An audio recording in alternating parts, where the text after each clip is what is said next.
Sa isang maliit na barong-barong sa gilid ng isang creek sa lungsod ng San Pedro, doon nakatira si Annalyn de la Cruz, isang dalagang 25 anyos na ulila na sa magulang.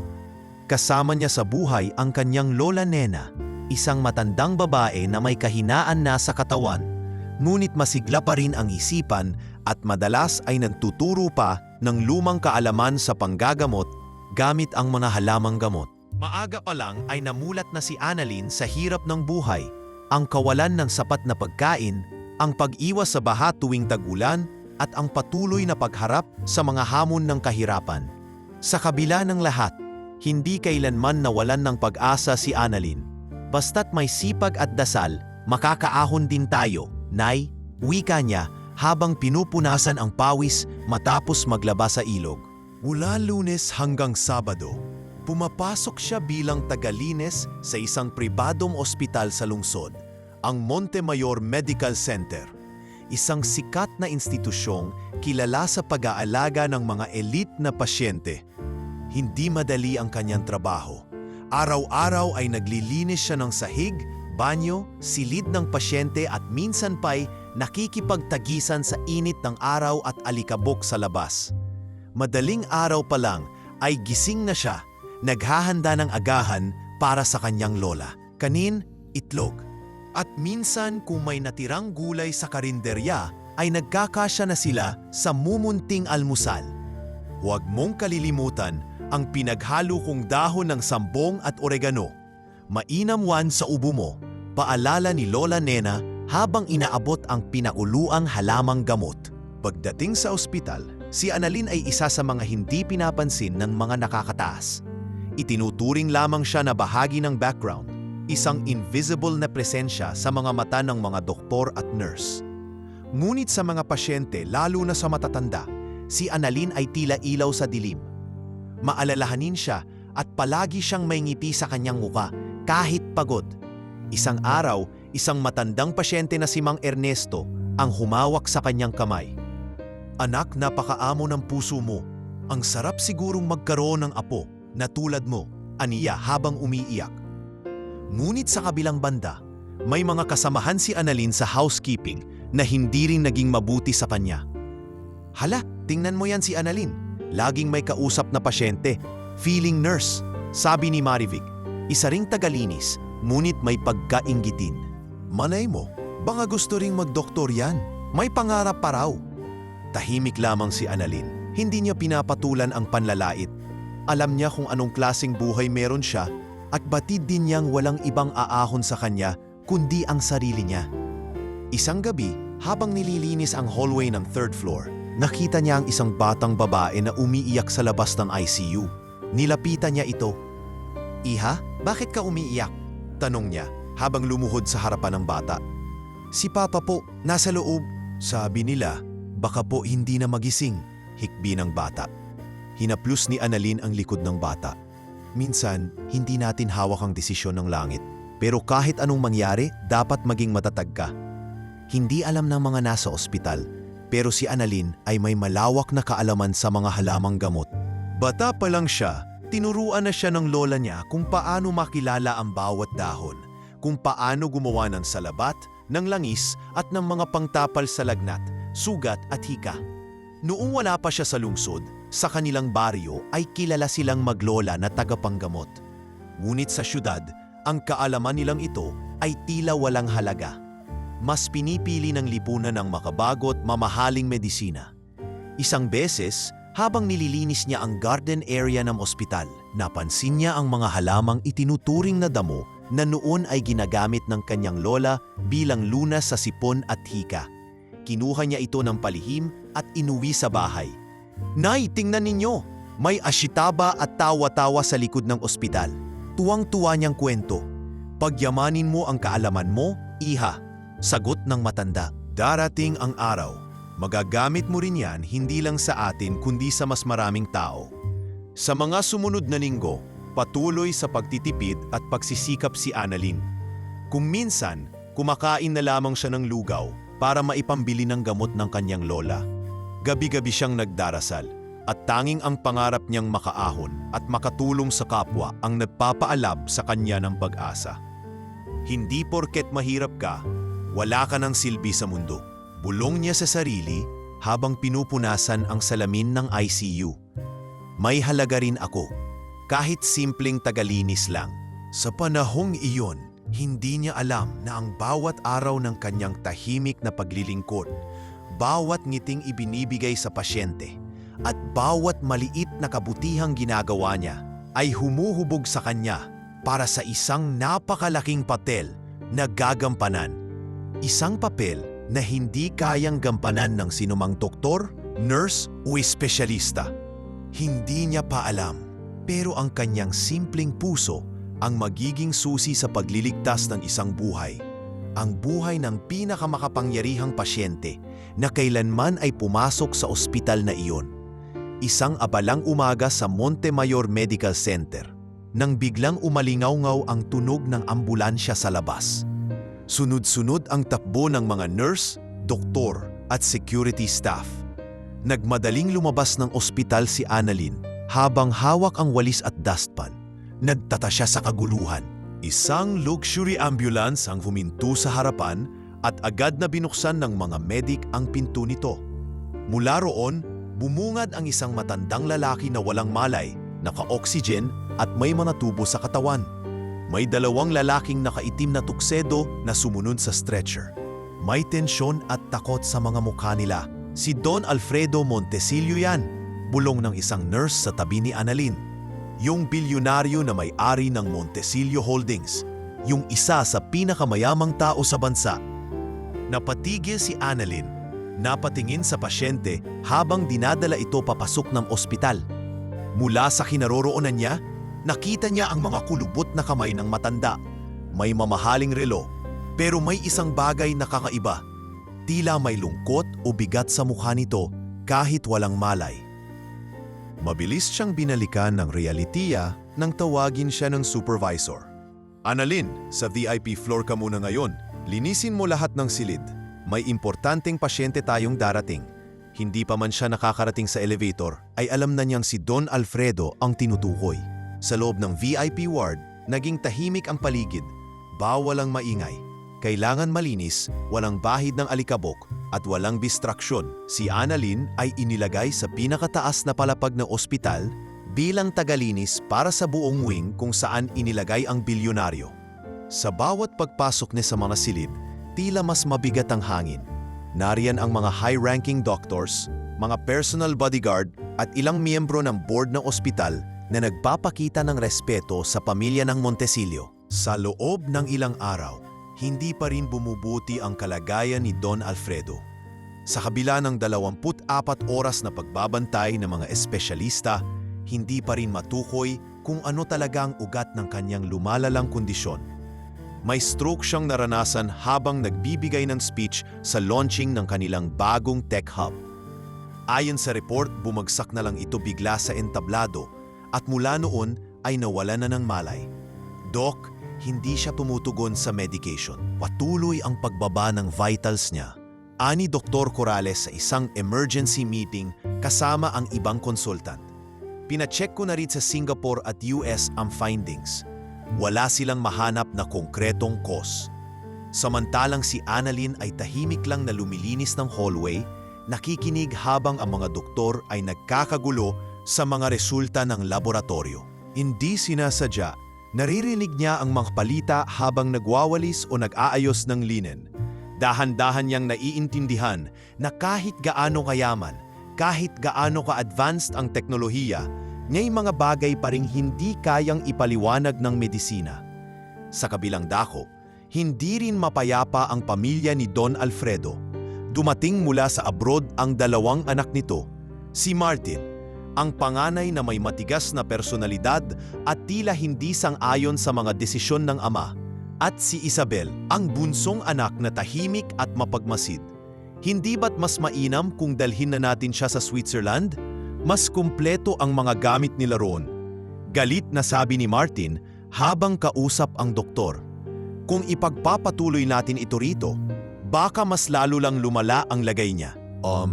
Hindi pa po siya stable para lumipad, sir. Sagot ng head nurse. Masyado pong risky ang biyahe. Habang nangyayari ito, naatasan si Annalyn na linisin ang silid ni Don Alfredo. Tahimik siyang pumasok, dala ang kanyang trolley ng mga gamit. Doon niya unang nakita ng malapitan ng matanda. Sa kanyang tingin, hindi lang sakit sa katawan ang nagpapabigat dito. Parang may matinding sakit sa loob, sa damdamin. Habang pinupunasan niya ang bintana, napansin niyang lumuluha si Isabel sa gilid ng kama ng ama. Pa, gising ka na po, please. Bulong nito. Napatingin si Annalyn sa kanya. Ma'am, okay lang po ba kayo? Nagulat si Isabel, ngunit ngumiti. Ikaw yung maid dito, di ba? Salamat ha. Hindi ko alam kung naririnig niya ako. Pero kailangan ko lang may makausap. Ani ng dalaga, lahat ng doktor, lahat ng gamot. Wala ni isa sa kanila ang makapagpabalik ng tatay ko. Baka po kailangan lang niya ng katahimikan. Tugon ni Annalyn. Minsan po kasi, mas nakakagamot ang pakikinig. Napatingin si Isabel sa kanya at sandaling napatigil. Anong pangalan mo? Annalyn po. Salamat, Annalyn. Habang patuloy ang pagkilos sa ospital, lalo lang tumindi ang tensyon. Araw-araw, mas bumababa ang vital signs ni Don Alfredo. Pati ang mga nurse ay may bulong-bulungan na baka hindi na tumagal pa ito. Si Annalyn, bagamat hindi sanay sa ganitong sitwasyon, ay laging naroroon, tahimik na naglilinis, pero laging nagmamasid. Sa isang gabi, narinig niya muli ang isang grupo ng mga doktor na nag-uusap sa labas ng nurse station. Wala na talaga. Nirerespeto na lang natin ang protocols pero wala nang pag-asa. Tumanggi rin siyang ipa-life support ng matagal. Sabi ni Dr. Corrales, may neurological disturbance na hindi ma-detect ng MRI. Hindi raw niya ito na-encounter sa buong karera niya. 20 specialist na ang humawak. Lahat sila parehong sagot. We don't know. Sa mga salitang iyon, napatingin si Annalyn sa sahig. 20 doctors pero wala pa rin. Paano kung may masimpleng sagot lang? Mahina niyang bulong. Hindi niya alam sa mga oras na iyon, nagsisimula ng gumalaw ang kapalaran. At ang mismong ospital na tinitingala ng mga mayayaman ay magiging saksi sa isang bagay na hindi kayang bayaran ng yaman. Isang himalang hindi mula sa karangyaan, kundi sa puso ng isang maid na walang ibang dalang sandata kundi kabutihan, pag-intindi at lumang kaalaman na pilit niyang pinangangalagaan sa likod ng katahimikan. Sa paglipas ng mga araw, lalong naging misteryoso ang pundisyon ni Don Alfredo Montecillo. Kahit sinong doktor ang tumingin at anong diagnostic test ang isagawa, walang makapagpaliwanag kung bakit unti-unti itong humihina. Para bang may humihigop sa kanyang lakas sa bawat paglipas ng oras.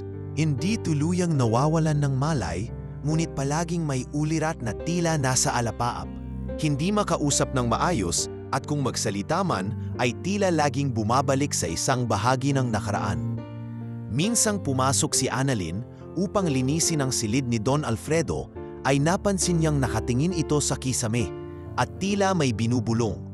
Dahan-dahan siyang lumapit, hindi upang makisali sa usapan, kundi upang ayusin lang ang kanyang linisin.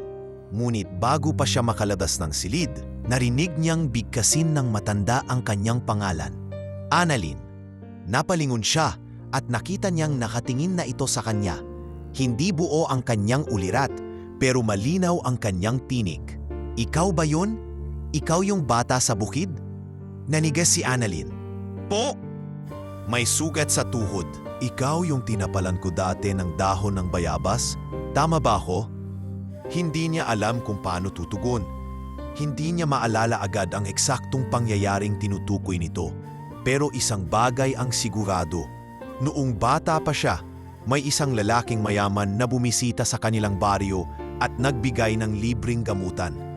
Hindi niya alam ang pangalan nito, pero ang eksenang yon ay hindi niya malilimutan. Isang batang nadapa, humahagulgol at isang estrangherong may mabait na mata ang lumuhod sa kanyang harapan at tinapalan siya gamit ang dahon.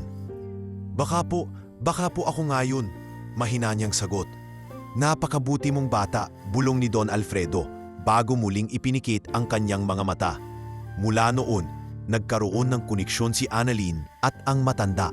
Sa tuwing siya ang naglilinis ng silid, tila mas naging panatag ang bilyonaryo. Ang dati nitong pag-ungol o pagkairita sa ibang nurse ay tila nawala tuwing naroon siya. Nagtataka ang ibang staff kung bakit tila mas kalmado ang pasyente tuwing si Annalyn ang nasa paligid. Napansin mo ba, Camille, tuwing si Annalyn ang naglilinis ng kwarto ni Don Alfredo, hindi siya nagwawala? Bulong ng isang nurse sa kausap habang nagkakape. Oo nga, parang nababawasan yung agitation niya. Pero ano bang alam ng maid sa pasyente? Baka tsampa lang. Sa kabilang banda, patuloy pa rin ang pagsusuri ng mga doktor. Isa si Dr. Lucas, isang urologist, ang nagsabing posibleng may kinalaman sa trauma ang kondisyon ng bilyonaryo. May mga episode siya na tila bumabalik sa alaala? Ang tawag doon ay dissociative fugue, pero walang malinaw na trigger. Hindi natin matukoy kung saan ito nagsimula. Hindi kaya dahil to sa trauma sa pamilya? Dagdag ni Dr. Corrales. May mga anak siyang matagal na niyang hindi nakikita at mukhang may alitan sila. Emotional burden can manifest physically, lalo na sa edad niya. Ngunit sa halip na hanapan ng lunas ang ugat ng emosyon, puro physical treatment pa rin ang solusyon ng karamihan. Mas maraming gamot, mas maraming test. Isang gabi, habang nag-aayos si Annalyn ng linen sa storage room ng VIP ward, narinig niya ang usapan ng dalawang anak ni Don Alfredo sa kabilang kwarto. Huwag mong sabihin sa akin na gusto mong manatili pa si Papa rito. Halos ₱200,000 kada araw ang gastos sa ospital na to. Mariing pahayag ni Martin ang panganay. Hindi lang pera ang usapan dito, Martin. Sagot ni Isabel, tatay natin siya. Matagal na siyang wala sa akin. Ni hindi nga siya umuwi nung namatay ang nanay natin. Bakit ako magpapakahirap para sa kanya ngayon? Dahil siyang dahilan kung bakit ka nakakatayo ngayon bilang CEO ng subsidiary natin. Hindi ko kailangan ng sermon, Isabel. Tahimik si Annalyn sa loob ng storage room. Nakapikit habang pinipigilang umiyak. Hindi man niya katugo ang matanda. Ramdam niya ang bigat ng tinatanggap nito na habang siya ay unti-unting nawawala sa mundong ito, ang kanyang sariling pamilya ay walang pagkakaisa, kundi sigalot lamang ang naiiwan. Sa mga susunod na araw, napansin ni Annalyn na mas lumala ang kondisyon ng matanda sa tuwing nababanggit ang mga anak niya. Isang araw, habang pinupunasan niya ang mesa sa loob ng silid, bigla na lang nagsalita si Don Alfredo, tila muling bumabalik sa nakaraan. Nasa bukid tayo noon, walang kuryente, pero masaya. Bakit ang hirap ng mundo ngayon, iha? Dahil sa mga tagpong ito, nagsimula nang magtanong si Annalyn sa sarili, bakit hindi nila sinusuri ang emosyonal na aspeto ng sakit niya? Bakit puro gamot? Baka kailangan lang niyang maalala ang mga panahon kung kailan siya masaya. Baka kailangan lang niya ng taong handang makinig, hindi ng taong puro reseta. Naisip niyang ikuwento ang mga obserbasyong ito kay Nurse Camille, pero agad siyang pinutol ng babae. Annalyn, linisin mo na lang ang kwarto. Huwag ka na makisali sa mga bagay na hindi mo naiintindihan, okay? Napayuko na lamang siya, ngunit sa loob-loob niya, alam niyang may saysay ang kanyang obserbasyon. Hindi man siya doktor, hindi man siya propesyonal, pero ramdam ng kanyang puso na may pinanggagalingan ang sakit ng matanda at hindi iyon pisikal lamang. Kinagabihan, habang kausap ang kanyang lola, ikinuwento niya ang mga nangyari. Nay, parang ako po yung batang tinulungan ni Don Alfredo noon sa bukid. At ngayon, siya naman ang mukhang kailangan ng tulong. Huwag mong iisantabi ang kutob mo, iha, sagot ni Lola Nena. Minsan, mas may saysay ang damdamin kaysa diploma. Ipagpatuloy mo lang ang ginagawa mong may malasakit. Hindi mo alam kung paano yan magiging liwanag sa buhay ng iba. Sa puntong iyon, napagtanto ni Annalyn na hindi lang siya basta tagalinis ng ospital. Isa siyang saksi, isa siyang kaagapay. At maaaring siya rin ang magiging daan tungo sa paghilom, hindi ng katawan, kundi ng pusong sugatan. Ang bawat paglalakad niya sa hallway ng VIP ward ay tila nagiging mas mabigat, ngunit mas makabuluhan. Ang katahimikan ng kanyang presensya ay unti-unting nagbubukas ng mata ng isang bilyonaryo na hindi na kayang hilumin ng 20 doktor. Isang malamig na umaga, Habang nagwawali si Annalyn sa gilid ng hallway ng VIP floor, napansin niyang bukas ang kurtina sa silid ni Don Alfredo. Nang sumilip siya, nakita niya ang matanda na nakaupo sa kama, nakatanaw sa labas ng bintana. Tila ba may hinahanap sa langit. May kaninang kape sa mesa, hindi halos nagalaw. Sa gilid ng kama, naroon si Isabel. Tahimik na nagbabasa ng librong dala niya. "Ma'am, gusto niyo po bang i-close ang bintana? Medyo malamig po ngayon." Alok ni Annalyn habang marahang pumapasok. Umiling si Isabel. "Hayaan mo lang, Annalyn. Mas gusto niyang bukas yan." Sabi niya, gusto niyang marinig ang tunog ng hangin. Para raw siyang nasa probinsya. Tumango si Annalyn. Ngunit bago siya makatalikod, nagsalita si Don Alfredo. "Naalala ko pa noon. May batang babae, nasa bukid, nakaluhod sa lupa. May sugat sa tuhod dahil nadapa sa pataniman ng mais. Ako ang tumulong sa kanya." Lumingon si Isabel, sabay tanong, "Pa, sinong tinutukoy ninyo?" "Di ko maalala ang pangalan, pero may mata siyang parang langit sa umaga. Maliit, payat pero palaban. Sinigawan pa ako noon kasi akala niyang kukunin ko ang palay nila. Sabi niya, 'Umalis kayo rito. Hindi niyo kami maaalisan ng lupa.'" Tumawa si Don Alfredo sa sarili niyang kwento at sa unang pagkakataon, nakitang muling nagkaroon ng sigla ang kanyang muka. Dahil sa narinig, kinilabutan si Annalyn. "Lola," bulong niya sa sarili. "Yan yung araw na sinamahan mo ako sa bukid. Tayo yung halos mawala ng palayan noon, pero may isang mayamang lalaki na tumulong sa atin. Sa gabing iyon, hindi siya mapakali. Pagka-uwi sa kanilang bahay, agad niyang ikinuwento ang lahat kay Lola Nena habang pinapalitan ng kumot nito. Nay, naaalala niyo pa ba yung lalaking tumulong sa atin nung muntik mawala yung lupa natin? Yung nagdala ng gamot at sinabihan yung kapitan na bigyan tayo ng palugit sa pagbabayad?" Tumango si Lola Nena. "Aba, oo naman. Paano ko malilimutan yon? Yung matangkad na may suot na sapatos na puti? Na kahit putikan yung daan, hindi siya nagreklamo? Siya yung nagbigay ng bayad sa utang natin, diba? Sabi ko noon, parang hindi siya ordinaryong mayaman. Parang tao rin na nauunawaan ang hirap. Nay, siya si Don Alfredo." Saglit na natahimik si Lola Nena bago sumagot, "Kung totoo man yan, iha, ibig sabihin, maudahilan kung bakit dinala ka ng tadhana sa ospital na yan. Baka ikaw naman ngayon ang dapat tumulong sa kanya." Napahawak sa dibdib si Annalyn. Para bang tumibok ng mas malakas ang puso niya. Mula sa pagiging tagalinis ng sahig at silid, na yun ay tila nabibigyan siya ng mas malaking dahilan. Ang maging ilaw sa isang taong minsang naging ilaw din sa kanila. Kinabukasan, maagang bumalik si Annalyn sa ospital. Nagdala siya ng isang maliit na garapon ng langis na galing pa sa kanilang baryo. Ang pinaghalong langis ng niyog, dahon ng sambong at lagundi na palagi nilang ginagamit para sa paghilot at pagpapakalma ng katawan. Pagpasok niya sa silid ni Don Alfredo, nakita niyang tulog pa ito. Ngunit kahit tulog, kitang-kita sa mukha ng matanda ang tila ba may iniindang bigat sa dibdib. Dahan-dahan siyang lumapit sa tabi nito. Inilapag ang garapon sa mesa at saka kinuha ang maliit na rosaryo mula sa kanyang bulsa. Isiniksik niya ito sa ilalim ng unan ng matanda. "Panginoon, gabayan niyo po siya. Kung may sakit man siyang hindi kayang gamutin ng doktor, sana po makahanap siya ng kapayapaan sa puso." Sa hindi inahasahang pagkakataon, nagising si Don Alfredo. "Iha, Annalyn, tama ba?" Napalingon siya sabay tango. "Opo, Don Alfredo. Di ko alam kung totoo to o panaginip, pero para kang anghel na pabalik-balik sa silid ko. Tuwing naririnig ko ang boses mo, parang bumabalik ang hangin ng bukid, yung amoy ng basang lupa, yung katahimikan pagkatapos ng ulan." Lumapit si Annalyn. "Don Alfredo, ako po siguro yung batang sinasabi ninyo. Ako po yung sinabihan kayong lumayo sa palayan. Tapos tinapalan niyo po ako ng dahon at binigyan niyo ng gamot si Lola. Napaluha ang matanda. Yun pala ang pangalan mo, Annalyn. Ngayon ko lang nalaman at ngayon, ikaw pa rin ang naririto sa tabi ko." Dahil sa palitan ng mga salitang iyon, unti-unting lumalim ang koneksyon nilang dalawa.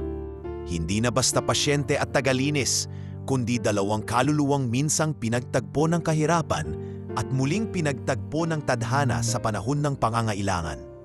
Ngunit sa kabila ng tila positibong paglalapit na ito, Hindi ito ikinatuwa ng ilan sa mga staff, partikular na si Nurse Liza, ang personal nurse ni Don Alfredo. Isang maputi at matangkad na babaeng tila laging nakataas ang kilay sa tuwing makikita si Annalyn sa silid ng bilyonaryo.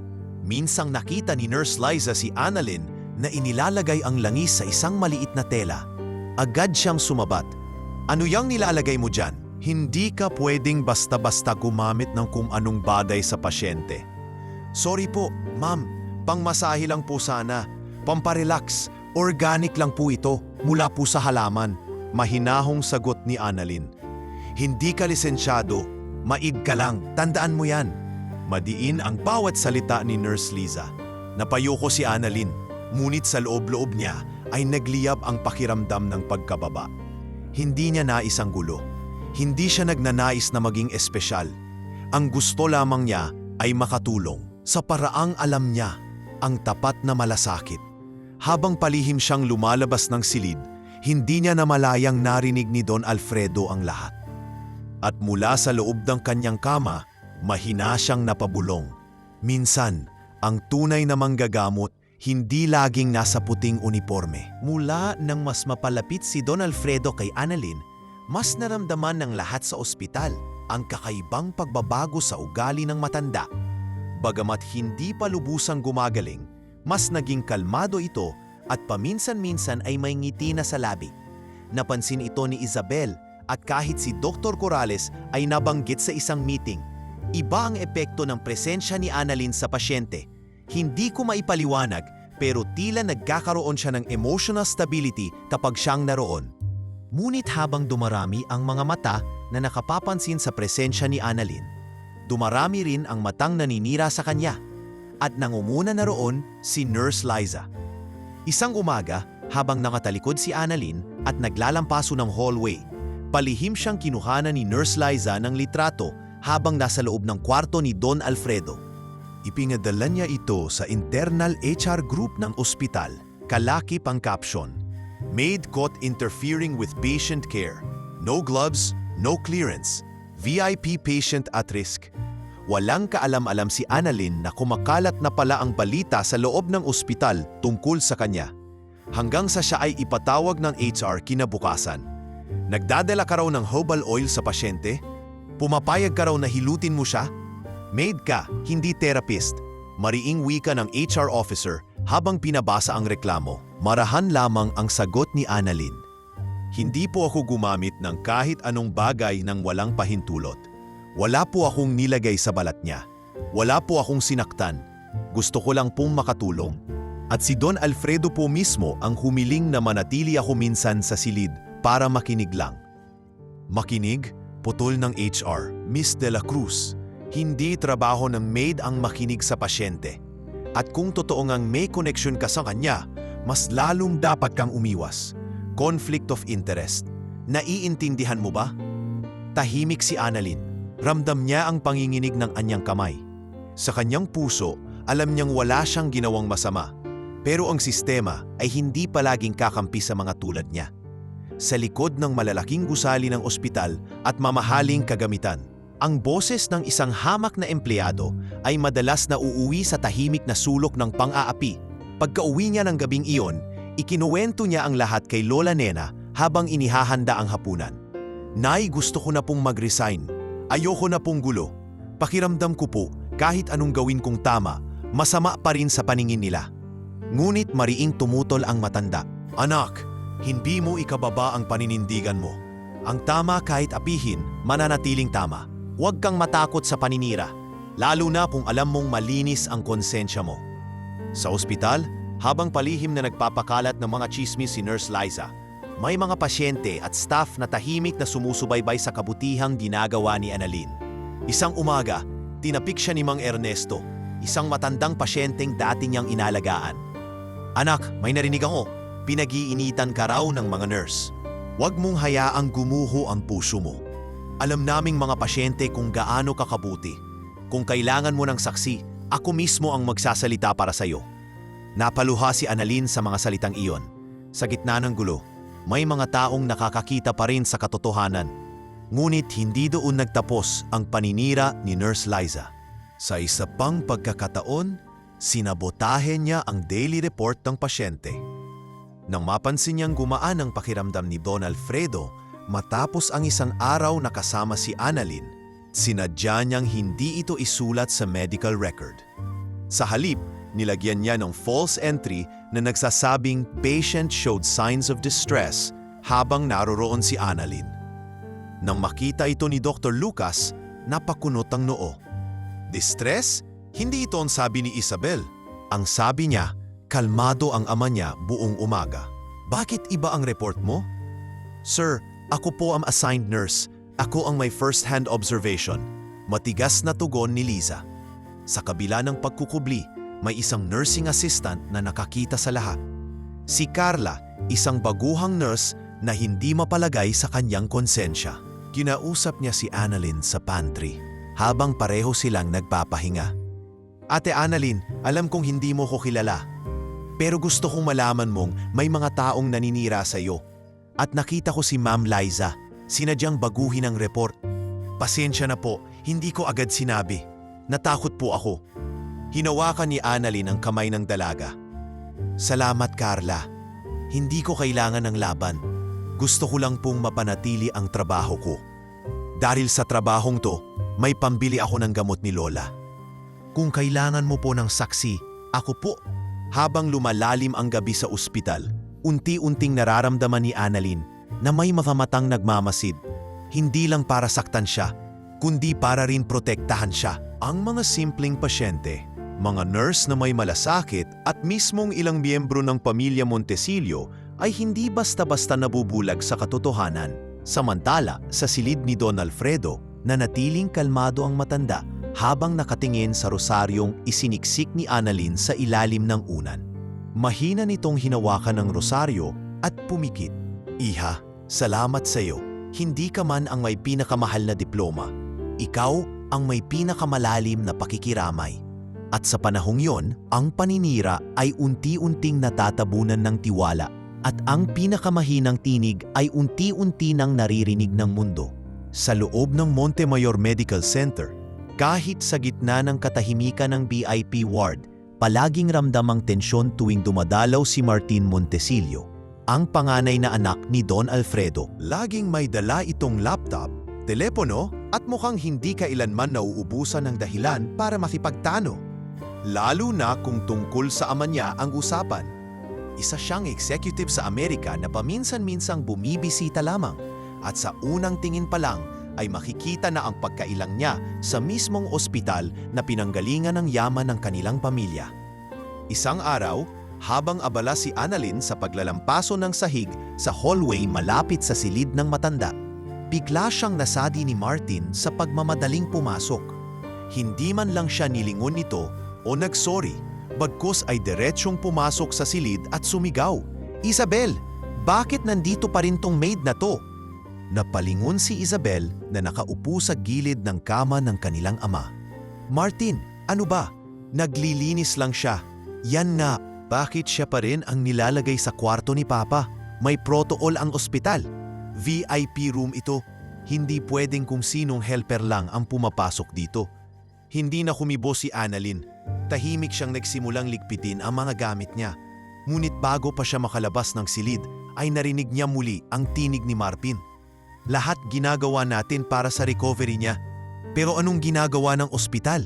Pinapasok ang mga staff na walang sapat na training. Hindi ko maintindihan kung bakit tila mas may access pa yang babaeng yan kaysa sa doktor."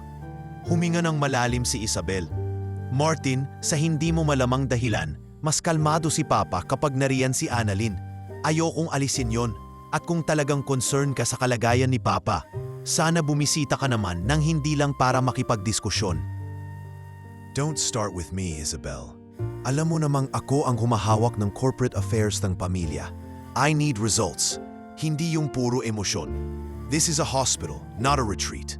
Paglabas ni Martin sa silid, naroon pa rin si Annalyn sa may gilid ng hallway, tila nag-aalinlangan kung tatapusin ang paglilinis o tuluyan ng lalayo. Lumapit si Isabel sa kanya. "Sorry sa kapatid ko. Ganyan talaga siya. Matagal nang may sama ng loob kay Papa." "Okay lang po, ma'am. Naintindihan ko. Wala po akong balak manggulo." Mahinang sagot ni Annalyn. Pero hindi ka rin dapat lumayo. Alam kong nararamdaman ni Papa ang presensya mo at malaking bagay yon sa kalagayan niya ngayon. Tumango si Annalyn. Ngunit sa loob-loob niya ay nagsimulang manariwa ang mga alaala ng sariling ama. Isang mangingisdang tahimik pero masikap na namatay sa sakit na walang perang pantustos noon. Kaya marahil sa katahimikan ni Don Alfredo at sa galit ni Martin, ramdam niya ang sugat ng isang pamilya na tila hindi kailanman naghilom. Makalipas ang ilang araw, muling bumalik si Martin. Mas galit, mas agresibo. Bitbit niya ang mga papeles ng transfer request ng kanyang ama sa isang pribadong medical facility sa Switzerland.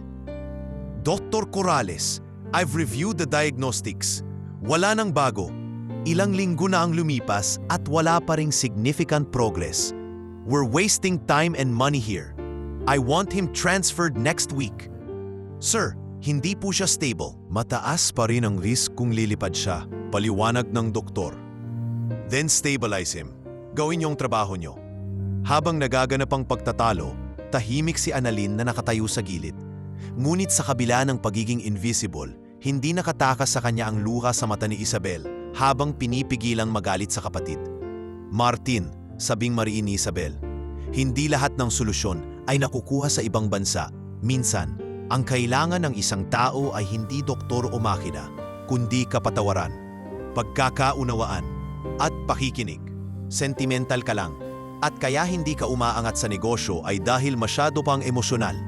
Mas okay na yon kaysa maging manhid. Nang gabing iyon, habang pinupunasan ni Annalyn ang lamesa sa loob ng silid, naramdaman niyang gising si Don Alfredo. Mahina nitong tinawag ang pangalan niya. Iha, yung anak kong si Martin, galit pa rin ba siya sa akin? Lumapit siya. Hindi ko po alam, Don Alfredo, pero mukhang may mabigat po siyang dinadala. Napapikit ang matanda. Pinaalis ko sila noon para hindi nila makita ang paghihirap ko. Naisip kong baka mas mabuti kung ang alaala nila sa akin ay yung matatag at matagumpay. Pero mali ako. Maling-mali. Baka po hindi pa huli ang lahat. Humawak si Don Alfredo sa kamay ni Annalyn. Kahit ganito na ako, gusto ko pa ring makabawi. Pero paano mo ipaparamdam sa anak mo na mahal mo siya kung matagal mo nang hindi nasabi iyon? Naluha si Annalyn. Sa tanong na iyon, parang narinig niya rin ang tinig ng kanyang sariling ama na noong huling pagkakataong nakita niya ito ay tahimik lamang ni hindi nasabi ang salitang mahal kita. Alam niyang ang sugat ni Don Alfredo ay sugat rin ng maraming ama, sugat na hindi kayang gamutin ng kahit ilang doktor, kundi ng isang yakap, isang salita, isang pag-unawa. Samantala, si Martin ay patuloy na humahakbang palayo. Sa isang panig ng ospital, kausap niya ang isang representative ng Swiss facility. I want this done discreetly. My father doesn't need to know until the last moment. I'll handle the consent. Ngunit sa kanyang mukha, kahit matigas ang pananalita, may isang saglit ng pag-aalinlangan. Tila may pahiwatig sa loob niyang hindi pa kayang bitawan ang nakaraan. Ngunit sa ngayon, ang galit pa rin ang nangingibabaw. At sa gitna ng lumalalim na sigalot ng isang pamilyang sugatan, si Annalyn ay nanatiling saksi, hindi bilang tagamasid lamang, kundi bilang isang inaasahang daan tungo sa paghilom ng sugat na hindi kayang tapalan ng anumang diploma, ng anumang yaman, o ng anumang palusot. Sa mga sumunod na araw, lalo lamang tumindi ang nararamdamang tensyon sa VIP wing ng ospital. Kung dati tila isa lamang si Annalyn sa mga aninong dumaraan sa paligid ng pasyente, ngayon ay unti-unti na siyang nagiging sentro ng bulungan at sulyap. Ang ilan sa mga nurse ay lihim na bumilib sa pagiging matyaga at tahimik niyang pag-aalaga. Ngunit marami rin ang nagsisimula ng magtanong, ano nga ba talaga ang dahilan ng pagiging malapit ni Don Alfredo sa isang maid? Hindi mo ba napapansin, Camille? Baka may tinatago yan si Annalyn? Bulong ng isang nurse habang naglalagay ng gamot sa tart. Baka naman ginagamit lang niya ang pasyente para makalapit sa pamilya ng mayayaman? Hindi kaya totoo ang sabi ni Nurse Liza? Baka may relasyon yan kay Don Alfredo? Sa bawat hakbang ni Annalyn sa ospital ay tila may libu-libong matang nakatutok sa kanya. Ang dating payapang koridor ay naging parang pasilyo ng paghuhusga. Isang hapon, habang naglalakad siya papuntang pantry, dala ang kanyang baong tinapay at tubig, hinarang siya ng isang security personnel. Miss De La Cruz, pinapatawag ka ng HR? May bago raw na reklamo laban sa'yo. Malamig ang boses ng lalaki. Napahawak si Annalyn sa kanyang dibdib. Hindi ito ang unang beses na ipinatatawag siya, ngunit sa bawat pagkakataon ay tila mas lumalalim ang sugat na dulot ng mga maling paratang.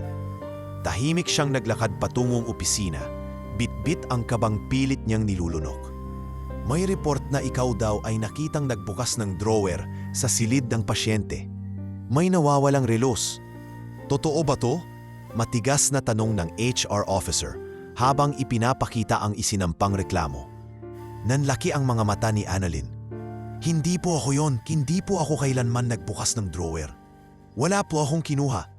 Wala po akong kahit anong balak na masama. May testigo raw na nakita sa'yo. Si Nurse Liza mismo ang nagbigay ng impormasyon. Napaupo si Annalyn. Parang gumuho ang buong paligid.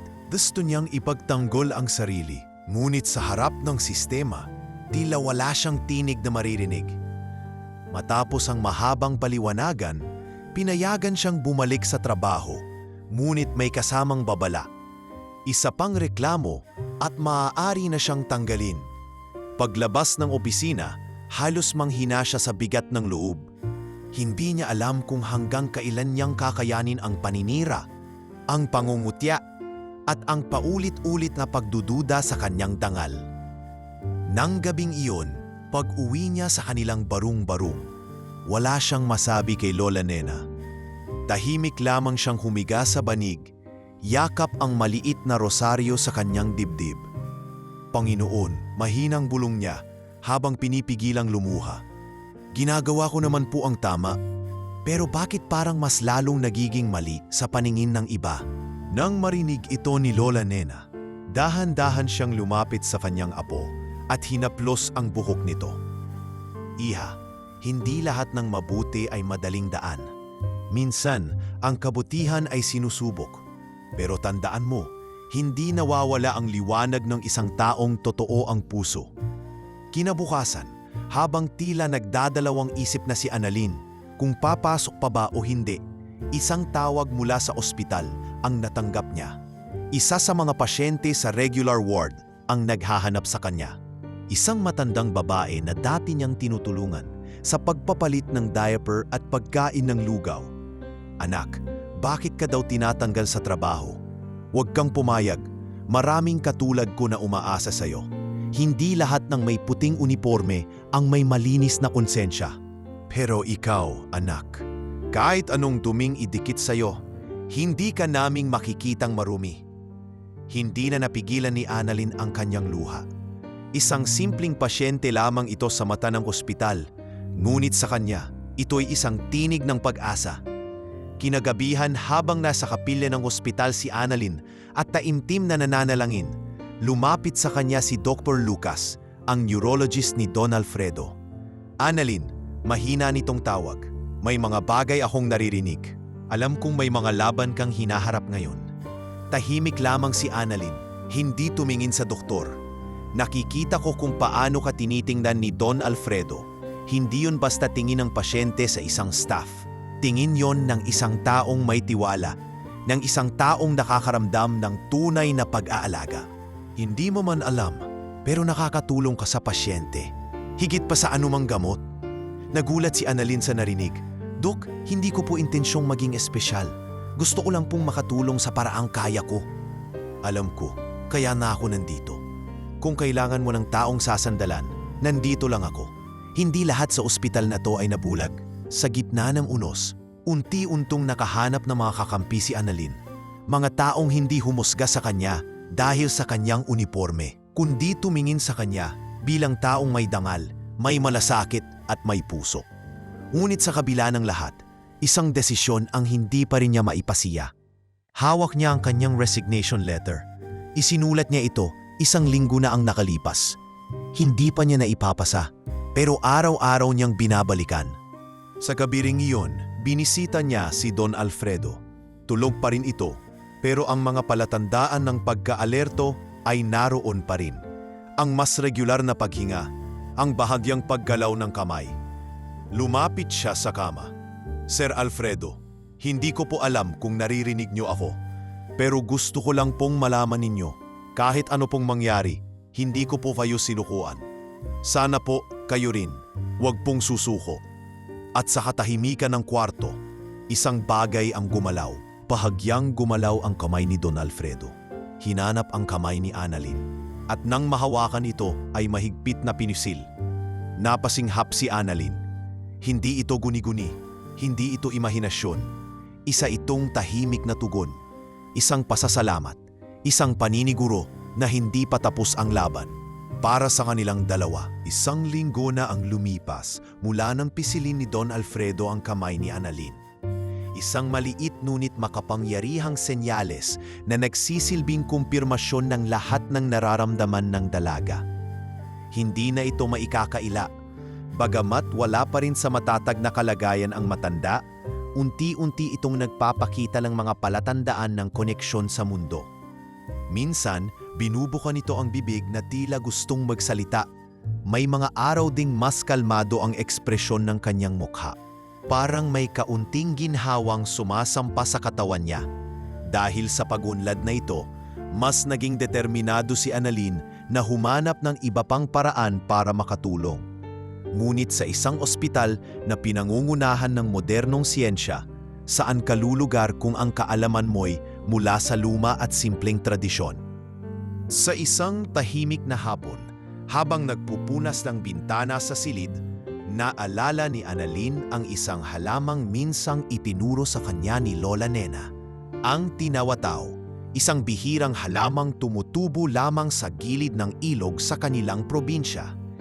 Ginagamit ito ng mga matatanda sa kanilang baryo bilang lunas sa mga matatandang may kahinaan sa pag-iisip, panlalambot ng kalamnan at pagkawalang gana sa pagkain. Tinimpla itong parang tsa, ngunit hindi pinaiinom ng direkta. Sa halip, ginagawang panghaplas sa batok, noo at palad, habang inaalala ang mga gabing ginagamot sila ng kanyang lola gamit ang simpleng mga dahon at langis. Napaisip si Annalyn, bakit hindi nila sinusubukan ang mga bagay na matagal nang ginagawa ng mga nauna sa atin? Pag-uwi niya ng gabing iyon, dumiretso siya sa palengke ng Binondo kung saan may mga nagtitinda ng bihirang halamang gamot. Matagal-tagal bago siya nakahanap ng matandang babae na may tindang tinawataw, at nang binanggit niya kung para saan ito, napatingin sa kanya ang tindera. Para sa isang matanda, laging walang gana, laging mahina? Tanong ng matanda. Opo, hindi na rin po makausap ng maayos. Parang malalim ang iniisip. Tumango ang matanda. Yan nga yan, pero tandaan mo, iha, hindi gamot ang halamat langis kung walang panalangin. Bago mo ito ihaplos, dasalan mo. Kahit mahina, maririnig pa rin ng katawan ang mensahe ng puso. Pagbalik ni Annalyn sa ospital, dala na niya ang langis mula sa halamang tinawataw na inihalo sa langis ng niyog, pinaulo ang mabuti at inipon sa isang maliit na garapon. Hindi niya alam kung papayagan siyang gamitin ito, kaya lihim niya lamang itong dinala at itinago sa kanyang bag. Kinabukasan, eksaktong wala si Nurse Liza dahil nag-half-day leave ito. Si Annalyn ang naatasang maglinis at tumutok sa paligid ng kwarto ni Don Alfredo. Sa loob ng silid, naroon lamang si Isabel, abala sa pagbasa ng mga papeles habang pinupunasan ang noo ng ama. Annalyn, tawag ni Isabel. Kanina pa hindi natutulog si Papa, pero hindi rin siya nagsasalita. Para bang may gusto siyang sabihin pero wala siyang lakas. Tiningnan ni Annalyn ang matanda.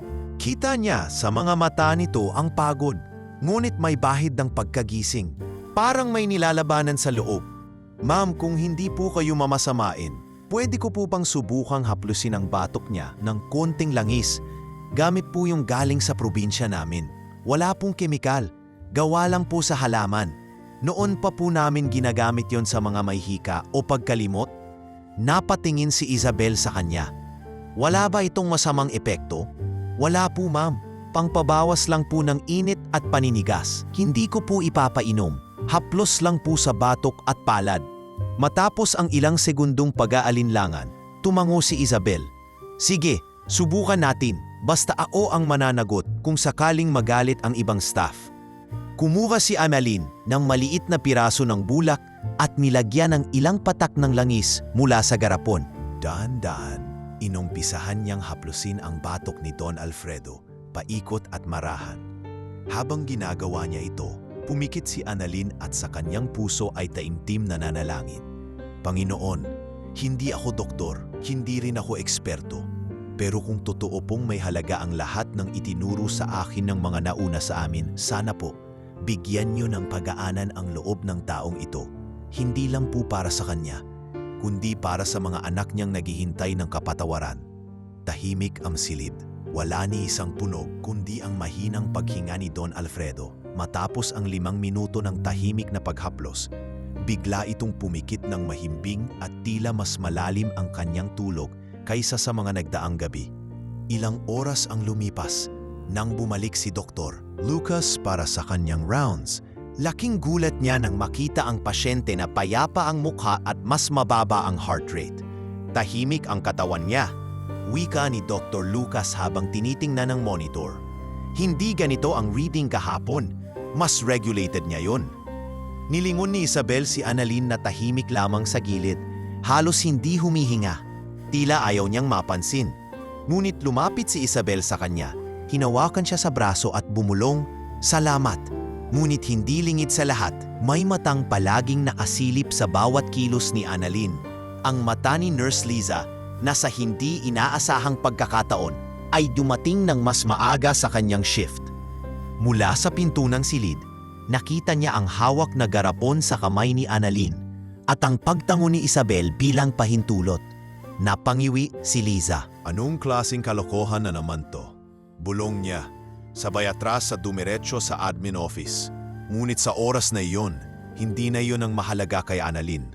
Sa simpleng paghaplos, sa pagbalik ng konting payapa sa katawan ng matanda, naramdaman niya ang saysay ng simpleng kaalaman. Hindi ito tungkol sa herbal lang. Hindi ito tungkol sa pagiging maid. Isa itong pagpapatunay na ang malasakit at panalangin, kapag pinagsama, ay may kakayahang lampasan ang kayang sukatin ng anumang makina. Maagang dumating si Annalyn kinabukasan. Dala ang parehong garapon ng langis na ginamit niya noong nakaraang araw. Habang nililinis ang hallway sa labas ng silid ni Don Alfredo, napansin niyang tila mas abala ang mga nurse kaysa sa karaniwan. May ilang interns na nagmamadaling pumasok sa mga kwarto. May ilan ding doktor na tila biglang naging interesado sa kalagayan ng pasyente sa room 703, ang silid ng bilyonaryo. Paglapit niya, narinig niyang pabulong ang usapan ni na Dr. Lucas at Dr. Corrales sa may nurse station. Tumugon siya sa simpleng stimuli. Wika ni Dr. Lucas habang nakasandal sa counter. Hindi lang basta reflex, gumalaw ang mga daliri at ayon sa nurse na naroon, may sinubukan daw siyang isulat sa papel. "May nabanggit ka bang bagong gamot?" tanong ni Dr. Corrales. "Wala naman, walang bago sa chart. Pero may pumasok na non-medical staff kahapon. May daw, pero pinayagan ni Isabel na haplusin ang pasyente gamit ang herbal remedy." Hindi ko alam kung iyon ang dahilan, pero hindi ko rin maipaliwanag ang biglaang pagbabago. Tila may kung anong init na dumaloy sa dibdib ni Annalyn habang nakikinig. Hindi siya umasa, ngunit sa kaibuturan ng puso niya, alam niyang iyon ang kauna-unahang hakbang ng panibagong pag-asa. Pagpasok niya sa loob ng silid, naroon si Isabel. Hawak ang isang maliit na notebook na may sulat kamay ni Don Alfredo. Bagamang madungis at hindi buo ang letra, malinaw na may sinusubukang ipabatid ang matanda. "Annalyn," tawag ni Isabel, sabay pakita ng pahina. "Tingnan mo to." Kaninang madaling araw, bigla siyang gumising ng ilang minuto. Hinanap niya ang ballpen ko at isinulat to. Napatingin si Annalyn sa sulat. Salamat, nakikita ko na kayo. Napaluha si Isabel. Matagal ko nang hindi nakita si Papa, nagising at malinaw ang mata. Kahit ilang segundo lang, pero alam kong may gustong sabihin. Lumapit si Annalyn sa kama. Ang matanda ay muling nakapikit, ngunit may bahagyang ngiti sa labi. Kinuha niya ang kamay nito at hinaplos ng marahan. Sir Alfredo, kami po'y nandito pa rin. Hindi pa po tapos ang laban ninyo. Kung naririnig niyo po ako, magpahinga lang kayo. Narito lang po kami. Sa kalagitnaan ng tahimik na eksenang iyon, pumasok si Martin. Tila kababalik lang mula sa out-of-town meeting. Tumigil siya sa may pinto at ilang sandali hindi makapagsalita habang pinagmamasdan ng ama. Martin, tawag ni Isabel. Gising siya kanina. Nagsulat siya. Tinawag niya kami. Tahimik ang binata, ngunit halata sa kanyang muka ang pagkalito at pag-aalinlangan. Lumapit siya sa kama ng ama at kahit pilit ang kilos, inabot niya ang kamay nito. Pa, kung naririnig mo ako, huwag kang magpatawad kung hindi mo kaya. Pero sana, bumalik ka. Baka pwedeng pa nating ayusin. Napatingin si Annalyn sa kanila at bagamat hindi siya nagsalita, ramdam niyang may unti-unting pagbubukas sa pusong matagal ng sarado. Hindi man ito ganap na kapatawaran, ngunit ito ay simula, isang unang hakbang patungo sa pagkakasundong matagal nang tinatanggihan. Lumipas ang ilang oras. Sa bawat minuto na lumilipas, mas tumatagal ang paggising ni Don Alfredo. Dati ay ilang segundo lamang, ngunit ngayon ay umaabot na ng ilang minuto. Naiintindihan na rin niya ang mga tanong at minsan ay nakakasagot ng tango o iling. Sa labas ng silid, hindi mapigilang pag-usapan ng mga staff ang pagbabagong ito. Sabi ko na nga ba, may himala talaga. Sa dami ng doktor na tumingin, yung maid pa ang nagparamdam ng pag-asa, bulong ng isang senior nurse. Baka may alam talaga siya na hindi natin alam. O baka, puso lang talaga ang kailangan ng matanda, dagdag ng isa. Samantala, habang si Annalyn ay patuloy na nagsisilbi ng tahimik, patuloy rin ang paninira ni Nurse Liza. Sa kanyang galit at inggit, isinumbong niya kay Dr. Corrales na may pinapahid na hindi autorisadong substance si Annalyn sa katawan ng pasyente. Hindi natin alam kung anong sangkap ng langis na yan. Maaaring delikado yan sa balat ng pasyente, sumbong niya. Ngunit sa pagkakataong ito, hindi agad naniwala ang doktor. Lisa, hindi natin pwedeng isantabi ang posibilidad na may epekto ang ginawa ni Annalyn. Kung gusto mong ipalab test ang langis, ayusin natin ng maayos.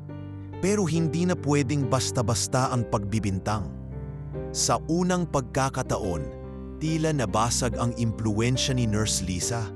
At sa likod ng mga pintuang, dati puno ng pangungutya, ngayon ay maririnig na ang mga tinig ng papuri. Kinagabihan, habang inaayos ni Annalyn ang kumot ni Don Alfredo, marahang bumukas ang mga mata nito.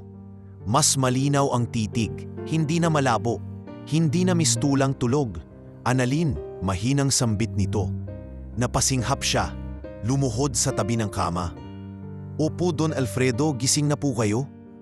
Salamat sa hindi pag-alis. Napaluha si Annalyn at hindi niya alam kung ang luhang iyon ay para sa tagumpay, para sa pasasalamat, o para sa lahat ng tiniis na paninira at pagdududa. Ngunit isang bagay ang malinaw, nagsimula na ang pagbabalik, nagsimula na ang himala, at ang ospital na minsang naging tahimik na kulungan ng walang pag-asa, ngayon ay isa ng tahanan ng muling pagtindig. Hindi dahil sa mga makina, kundi dahil sa isang simpleng paghaplos, sa isang dasal, at sa isang maid na hindi kailanman sumuko. Makalipas ang 2 araw mula nang marinig ni Annalyn ang unang malinaw na salita ni Don Alfredo, naging abala ang buong Montemayor Medical Center. Hindi na lamang mga doktor at nurse ang nakatutok sa Room 703, pati mga department head, media liaisons, at ilang miyembro ng board ay palihim ng sumusubaybay. Kumalat ang balita sa mga pasyente at empleyado. Gumaling si Don Alfredo at isang maid lang ang dahilan. Bagamat tahimik si Annalyn at patuloy na ginagawa ang kanyang trabaho sa lilim ng ospital, hindi ito nakaligtas sa mata ng mga taong minsang humusga sa kanya. Marami ang nagtanong, marami ang napahiya, pero may iilang hindi pa rin matanggap ang katotohanan, lalo na si Nurse Liza. Isang hapon, habang abala sa pag-aayos ng gamot si Dr. Lucas, lumapit si Nurse Liza at muling isinampang reklamo. Dr. Lucas, with all due respect, hindi pa rin malinaw kung anong pinahid ni Annalyn sa katawan ni Don Alfredo. Pwede nating ikatuwa ang kalagayan ng pasyente, pero bilang medical institution, dapat malinaw kung anong substances ang ginagamit natin. Hindi pwedeng puro intuition. Tumingin si Dr. Lucas sa kanya at mariing sumagot. Liza, inasikaso ko na ang request mo. Pinatest ko ang sample ng langis na naiwan ni Annalyn at lumabas na ang resulta, purely herbal. Wala tong synthetic chemicals o delikadong sangkap. Ang tanging sangkap ay dahon ng tinawataw, langis ng nyog at lagundi. Mga halamang matagal nang ginagamit sa katutubong gamot. Pero, wala ng pero. At isa pa, hindi lang langis ang dahilan ng recovery. Emotional stability, consistent environment, presence of someone he trusted. Hindi ito na ibibigay ng karaniwang protocol, Liza. At lalong hindi ito natutumbasan ng pagdududa. Hindi na muling nakapagsalita si Nurse Liza. Ngunit sa halip na tumigil, palihim siyang nagtipon ng mga dokumento at larawan. Inipon niya ang lahat ng litrato ni Annalyn habang nasa loob ng silid ng VIP patient, pati na rin ang CCTV clip kung saan siya ay pumasok ng walang kasamang nurse. Gamit ang mga ito, naghain siya ng pormal na reklamo sa HR at sa loob lamang ng isang araw, ipinatatawag muli si Annalyn. Sa HR office, nakaupo sa harap niya ang parehong opisyal na minsan nang nagbanta sa kanya. Annalyn, pasensya na, pero kailangan naming imbestigahan ito. May bagong reklamong isinampa. Ayon sa report, marami kang nilabag na protokol, paghawak sa pasyente ng walang proper clearance, paggamit ng hindi rehistradong substance, at paglabag sa privacy ng pasyente. Napayuko si Annalyn habang marahang huminga. Opo, naintindihan ko po, pero hindi ko po ginawa ang mga iyon ng may masamang intensyon. Lahat po ay may pahintulot ni Ma'am Isabel. At si Don Alfredo po mismo ang humiling na manatili ako sa tabi niya sa mga oras na mahirap ang kalagayan niya. May patunay ka ba riyan? Bago pa makasagot si Annalyn, bumukas ang pinto ng opisina. Isang babae ang pumasok. Matikas, matapang ang tindig, si Isabel Montesillo. Kung kailangan niyo ng patunay, ako na po ang magbibigay, mariin niyang wika. Ako po ang nagpahintulot kay Annalyn na gamitin ang langis. Ako rin po ang saksi sa mga pagbabago sa kondisyon ni Papa simula nang dumalas ang presensya niya sa loob ng kwarto. At kung may dapat kayong imbestigahan, dapat siguro ay ang mga taong paulit-ulit na sinisiraan, ang taong tunay na tumulong. Napatingin ang HR officer kay Isabel, bahagyang nataranta. Ma'am Isabel, kami po ay sumusunod lang sa proseso. Then, follow the process right. Huwag ninyong sirain ang pangalan ng isang empleyadong mas may malasakit pa sa ilan sa inyo na suot ang puting uniforme. If this institution values truth, then clear Annalyn's name. Na yun na, walang makapagsalita sa loob ng opisina. Si Annalyn ay natigilan, halos hindi makapaniwala sa lakas ng loob ni Isabel. Tumayo ito, lumapit sa kanya, at marahang hinawakan ang kanyang balikat. Hindi mo kailangang ipaliwanag sa lahat ang kabutihan mo. Pero ngayong nandito kami na ang bahalang sumuporta sa iyo. Matapos ang insidenteng iyon, agad na idineklara ng HR ang pansasara ng reklamo laban kay Annalyn. Si Nurse Liza ay tinanggal sa pwesto at isinailalim sa disciplinary action. Lumaganap ang balita sa buong ospital at sa unang pagkakataon, si Annalyn ay nakatanggap ng opisyal na pagkilala mula sa pamunuan. Isang simpleng sertipiko ng pasasalamat, ngunit mas mahalaga pa sa kahit anong medalya. Ilang araw ang lumipas, ipinatawag siya ni Don Alfredo. Malakas na ang katawan nito. Nakasandal na ito ngayon sa kama, may ngiti sa muka at may kulay na muli ang kanyang piski. Annalyn, Mahina ngunit malinaw ang kanyang tinig. Narinig ko lahat. Alam ko ang lahat. At gusto kong malaman mo, kung hindi dahil sa'yo, baka hindi ko na naramdaman ang init ng araw ngayon. Umupo si Annalyn sa gilid ng kama, may hawak na baso ng tubig. Ginawa ko lang po kung ano ang kaya ko, Sir Alfredo. Mas marami kang nagawa kaysa sa sino mang doktor dahil ikaw, hindi ka lang gumamot ng katawan. Pinagaling mo ang puso. Sa pintuang bahagyang nakabukas, si Martin ay tahimik na nanonood. Hindi pa siya handang lumapit, ngunit sa kanyang mga mata may unti-unting pagsuko ng galit at pag-usbong ng pag-unawa. Sa gabing iyon, habang nakaupo si Annalyn sa gilid ng kama ng kanyang lola Nena, hawak ang kanyang sertipiko. Tahimik siyang napangiti. Nay, kahit tagalinis lang ako, may halaga rin pala. Hindi ko po to narating ng mag-isa. Dahil sa inyo, dahil sa mga itinuro ninyo, at dahil sa paniniwalang kahit simple lang, pwede pa ring maghilim ng sugat ang may pusong totoo. At sa katahimikan ng gabi, lumakas ang hangin sa labas, tila isang paalala na ang mga lihim kapag ipinaglaban ay nagiging liwanag. Mainit ang araw noon, ngunit malamig ang simoy ng hangin sa Montemayor Medical Center. Sa unang pagkakataon, matapos ang halos 2 buwan, muling naglakad si Don Alfredo sa maikling hallway ng kanyang silid. Bitbit ang tungkod at inalalayan ni Dr. Lucas. Nakamasid ang ilang staff at nurse at isa-isang nagpalakpakan sa tahimik na tagumpay ng matanda. Kasama sa paglalakad si Isabel at si Annalyn na hindi mapigil ang ngiti. "Konti pa, Sir Alfredo. Dahan-dahan lang po," sabi ni Annalyn habang nasa likuran niya. Parang panibagong pagkabata, biro ng matanda. Parang muli akong tinuruan limakad. "Basta po, huwag ninyo kaming bibiglain," sagot ni Isabel, at wala pong pasaway na plano tulad ng pagsakay ng eroplano bukas. Nagkatawanan silang lahat at tila muling naging normal ang lahat. Ngunit ang araw ding iyon ang magiging simula ng panibagong pagsubok. Isang pagsubok na mas mabigat pa sa una. Kinagabihan, habang nagpapatulog si Annalyn sa kanyang lola Nena, nakatanggap siya ng tawag mula kay Carla, ang assistant nurse na matagal nang naging kakampi niya sa ospital. "Annalyn, bilisan mo, si Sir Alfredo, biglang bumagsak ang vitals." Sinusubukan siyang istabilize pero hindi siya tumutugon. Nabitawan ni Annalyn ang hawak niyang baso ng tubig. Hindi na siya nakapagpaalam sa lola niya. Mabilis siyang lumabas at sumakay ng tricycle papuntang ospital. Sa bawat segundo sa biyahe, pilit niyang pinipigil ang luha habang paulit-ulit na sinasambit sa isip. Bakit ngayon pa? Pagdating niya sa ospital, sinalubong siya ni Isabel sa labas ng ICU.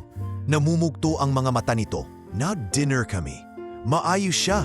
Nakakatawa pa nga." Tapos ilang minuto lang, bigla siyang nahirapang huminga. Akala ko allergic reaction. Pero hindi. Nawalan siya ng malay. And now they're saying he might not make it. Mabilis na pumasok si Annalyn sa ICU. Nandoon si Don Alfredo, napapalibutan ng mga doktor, nakasuot muli ng oxygen mask, habang may mga tubo na nakakabit sa kanyang mga kamay.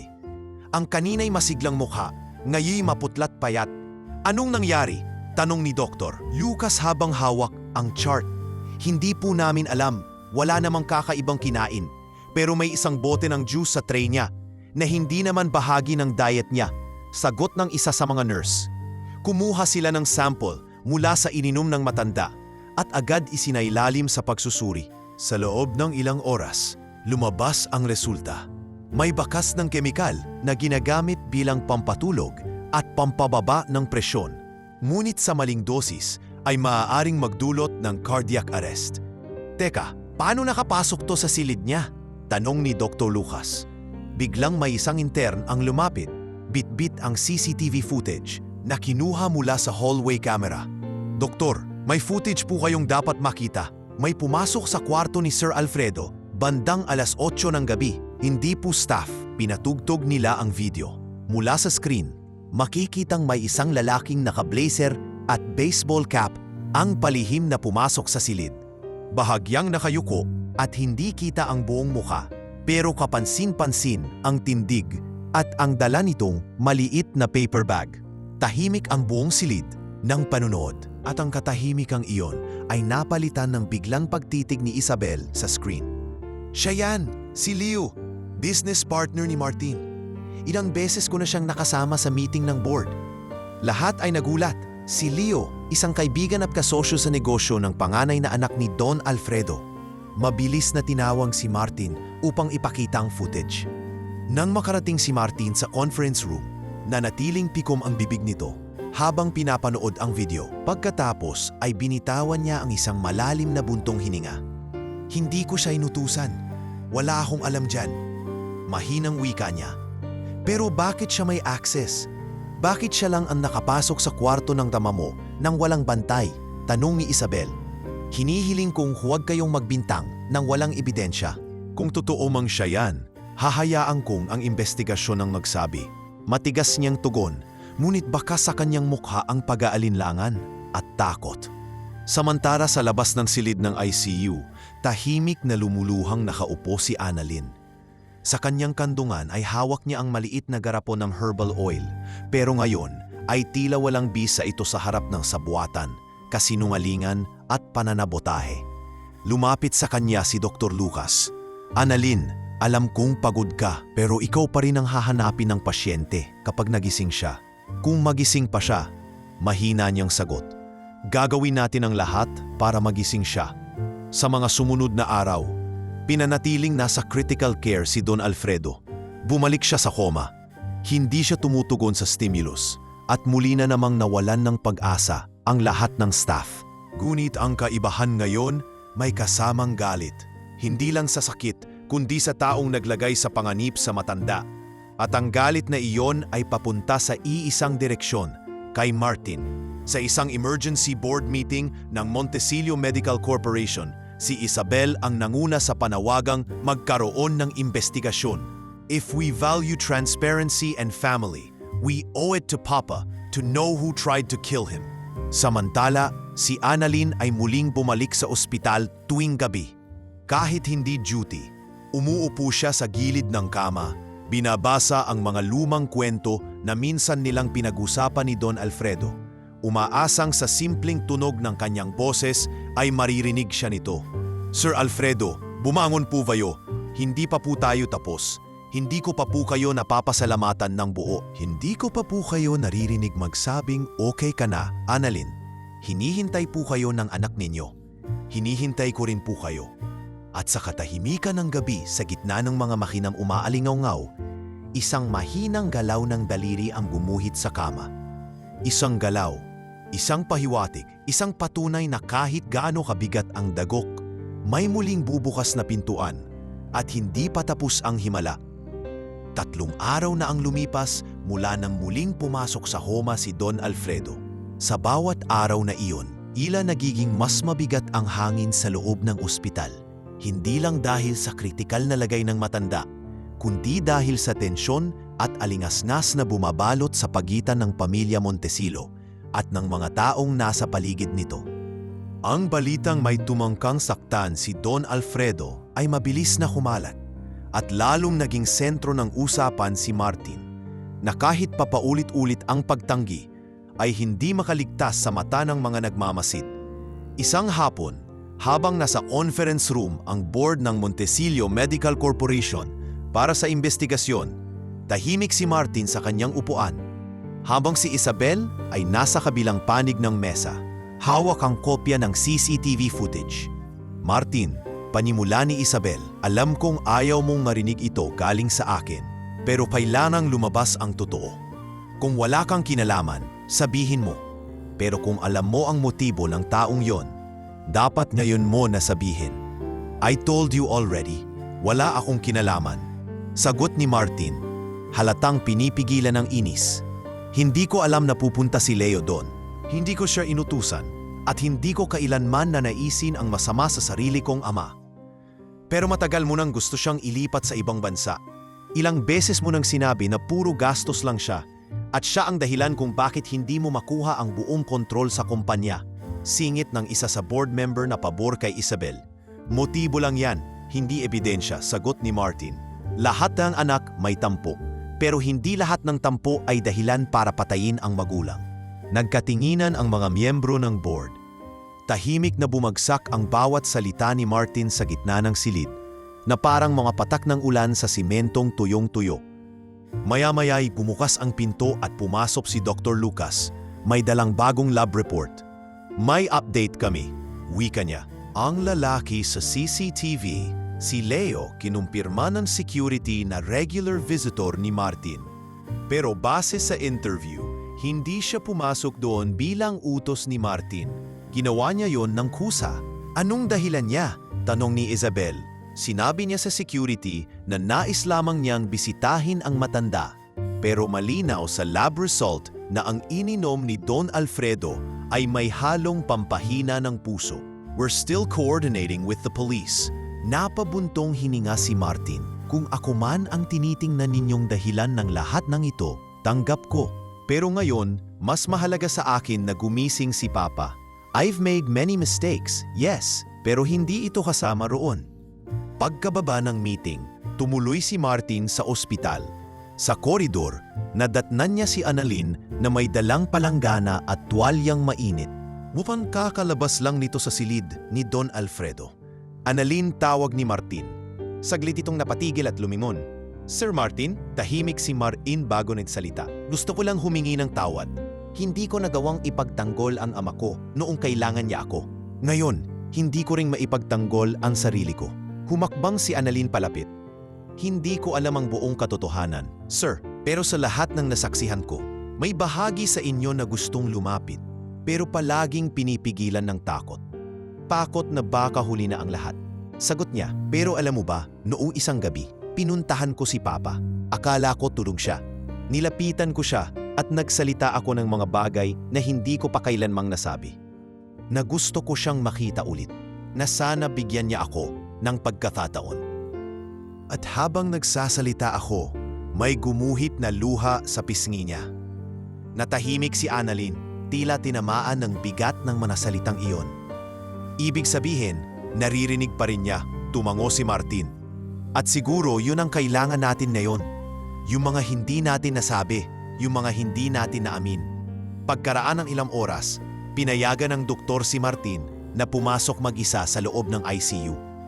Tahimik ang paligid. Ang makinarya ng pasyente ay humuhuni ng tuloy-tuloy na tunog. Tanda na buhay pa rin si Don Alfredo, bagamat malayo sa paggaling. Lumapit siya sa kama. Inilabas ang isang maliit na frame mula sa kanyang bag.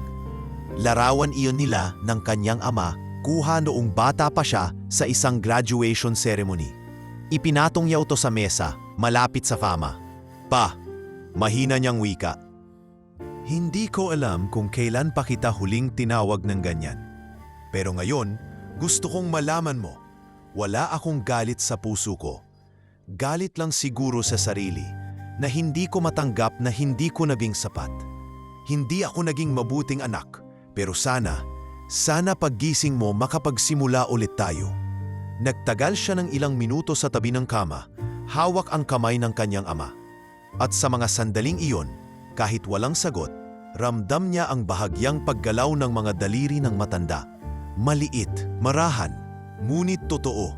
Lumabas siya ng silid na tahimik, diretso sa hallway kung saan naghihintay si Annalyn at si Isabel. Gumalaw ang kamay niya. Sabi ni Martin. Sigurado ka? Tanong ni Isabel. Alam kong hindi ko lang inimbento. Gumalaw, parang sinasabing naririnig niya lahat. Yumapit si Isabel, niyakap ang kapatid ng mahigpit. Thank you, Martin. Sa unang pagkakataon, naramdaman kong kapatid kita ulit. Sa di kalayuan, si Annalyn ay tahimik lang na nakatingin sa kanila. Hindi siya nagsalita, hindi siya lumapit. Ngunit sa kanyang puso, alam niyang ang pamilya ay muling nabubuo, hindi sa tulong ng gamot, kundi sa mga salitang kay tagal inipon at sa pagtanggap na may mga sugat na kailangang panhilumin ng buong puso. Sa gabing iyon, muling umupo si Annalyn sa tabi ng kama ni Don Alfredo. Ngunit ngayong kasama na niya si Martin at si Isabel, alam niyang hindi na siya nag-iisa sa pananalangin para sa muling paggising ng matandang, minsang sinagip siya, at ngayon siya namang sinasagip ng mga anak na muling natutong magmahal. Tahimik ang buong ospital ng gabing iyon. Sa labas ng ICU ay halos walang katao-tao. Tanging ang malamlam na ilaw ng hallway at ang tunog ng bentilador ang naririnig. Sa loob ng silid ni Don Alfredo, isang kabigha-bighaning katahimikan ang bumalot. Hindi dahil sa kawalang pag-asa, kundi dahil sa inaabangang himala. Nasa loob si Annalyn, nakaupo sa gilid ng kama, bitbit ang isang maliit na kahon. Katabi niya si Isabel at si Martin. Parehong pagod, ngunit buo ang loob. Sa loob ng kahon ay ang pinakuling timpla ng halamang gamot na inihanda mismo ni Lola Nena matapis malaman ang kondisyon ni Don Alfredo. Ito yung huling halo ni Lola, paliwanag ni Annalyn habang binubuksan ang takip ng garapon. Tinawataw, lagundi at sambong. Pero ngayon, hinaluan na rin po niya ng pinaghalong langis mula sa ugat ng tanglad at balat ng dayap. Panbihira raw ang epekto kapag hinaluan ng taimtim na panalangin. Annalyn, mahinang tanong ni Isabel, sigurado ka bang ligtas ito? Hindi ba makasasama kay Papa? Walang halong chemical to, ma'am. Hindi ko po siya papahiran kung alam kong may panganib. Ngunit ang kailangan natin ngayon ay hindi na lang gamot, kundi paniniwala. Tahimik na tumango si Isabel, habang si Martin naman ay nagkibit balikat, ngunit hindi na tumutol. Alam niyang hindi na ito panahon ng pagtatalo.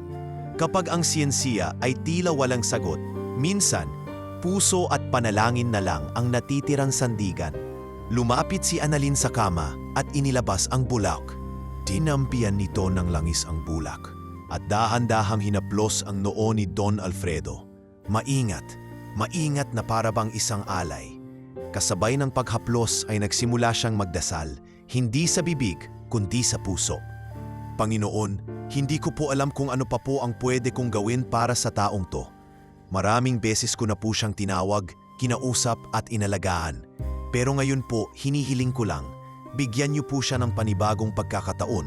Hindi lang para sa amin, kundi para sa sarili niya, para maramdaman niya na mahal pa rin siya ng mga anak niya, na may saysay pa ang bawat panghinga niya. Pagkatapos ng ilang minutong paghaplos, binuksan ni Annalyn ang palad ni Don Alfredo at inilagay sa gitna ang isang maliit na krusipiho na gawa sa kahoy. Iniyukit ng kanyang lolo bago ito pumanaw. Panghawakan niyo po ito, sir. Kapag naramdaman niyong malamig ang paligid, huwag po kayong matakot.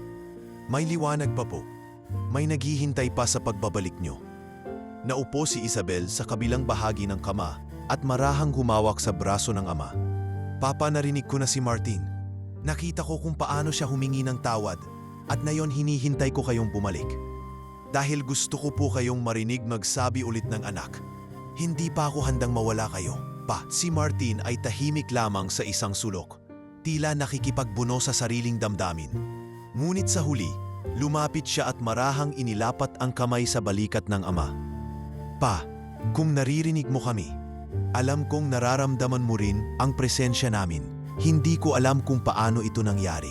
Hindi ko alam kung paano naging mas mahusay ang isang maid sa lahat ng doktor sa ospital na to. Pero alam ko, kung may taong binuksan ang puso ko, siya yon. At kung may isang tao na dapat mong sundin ngayon, si Annalyn yon. Tahimik muli ang lahat. Tumagal ang eksenang iyon ng ilang minuto. Tila walang gumagalaw.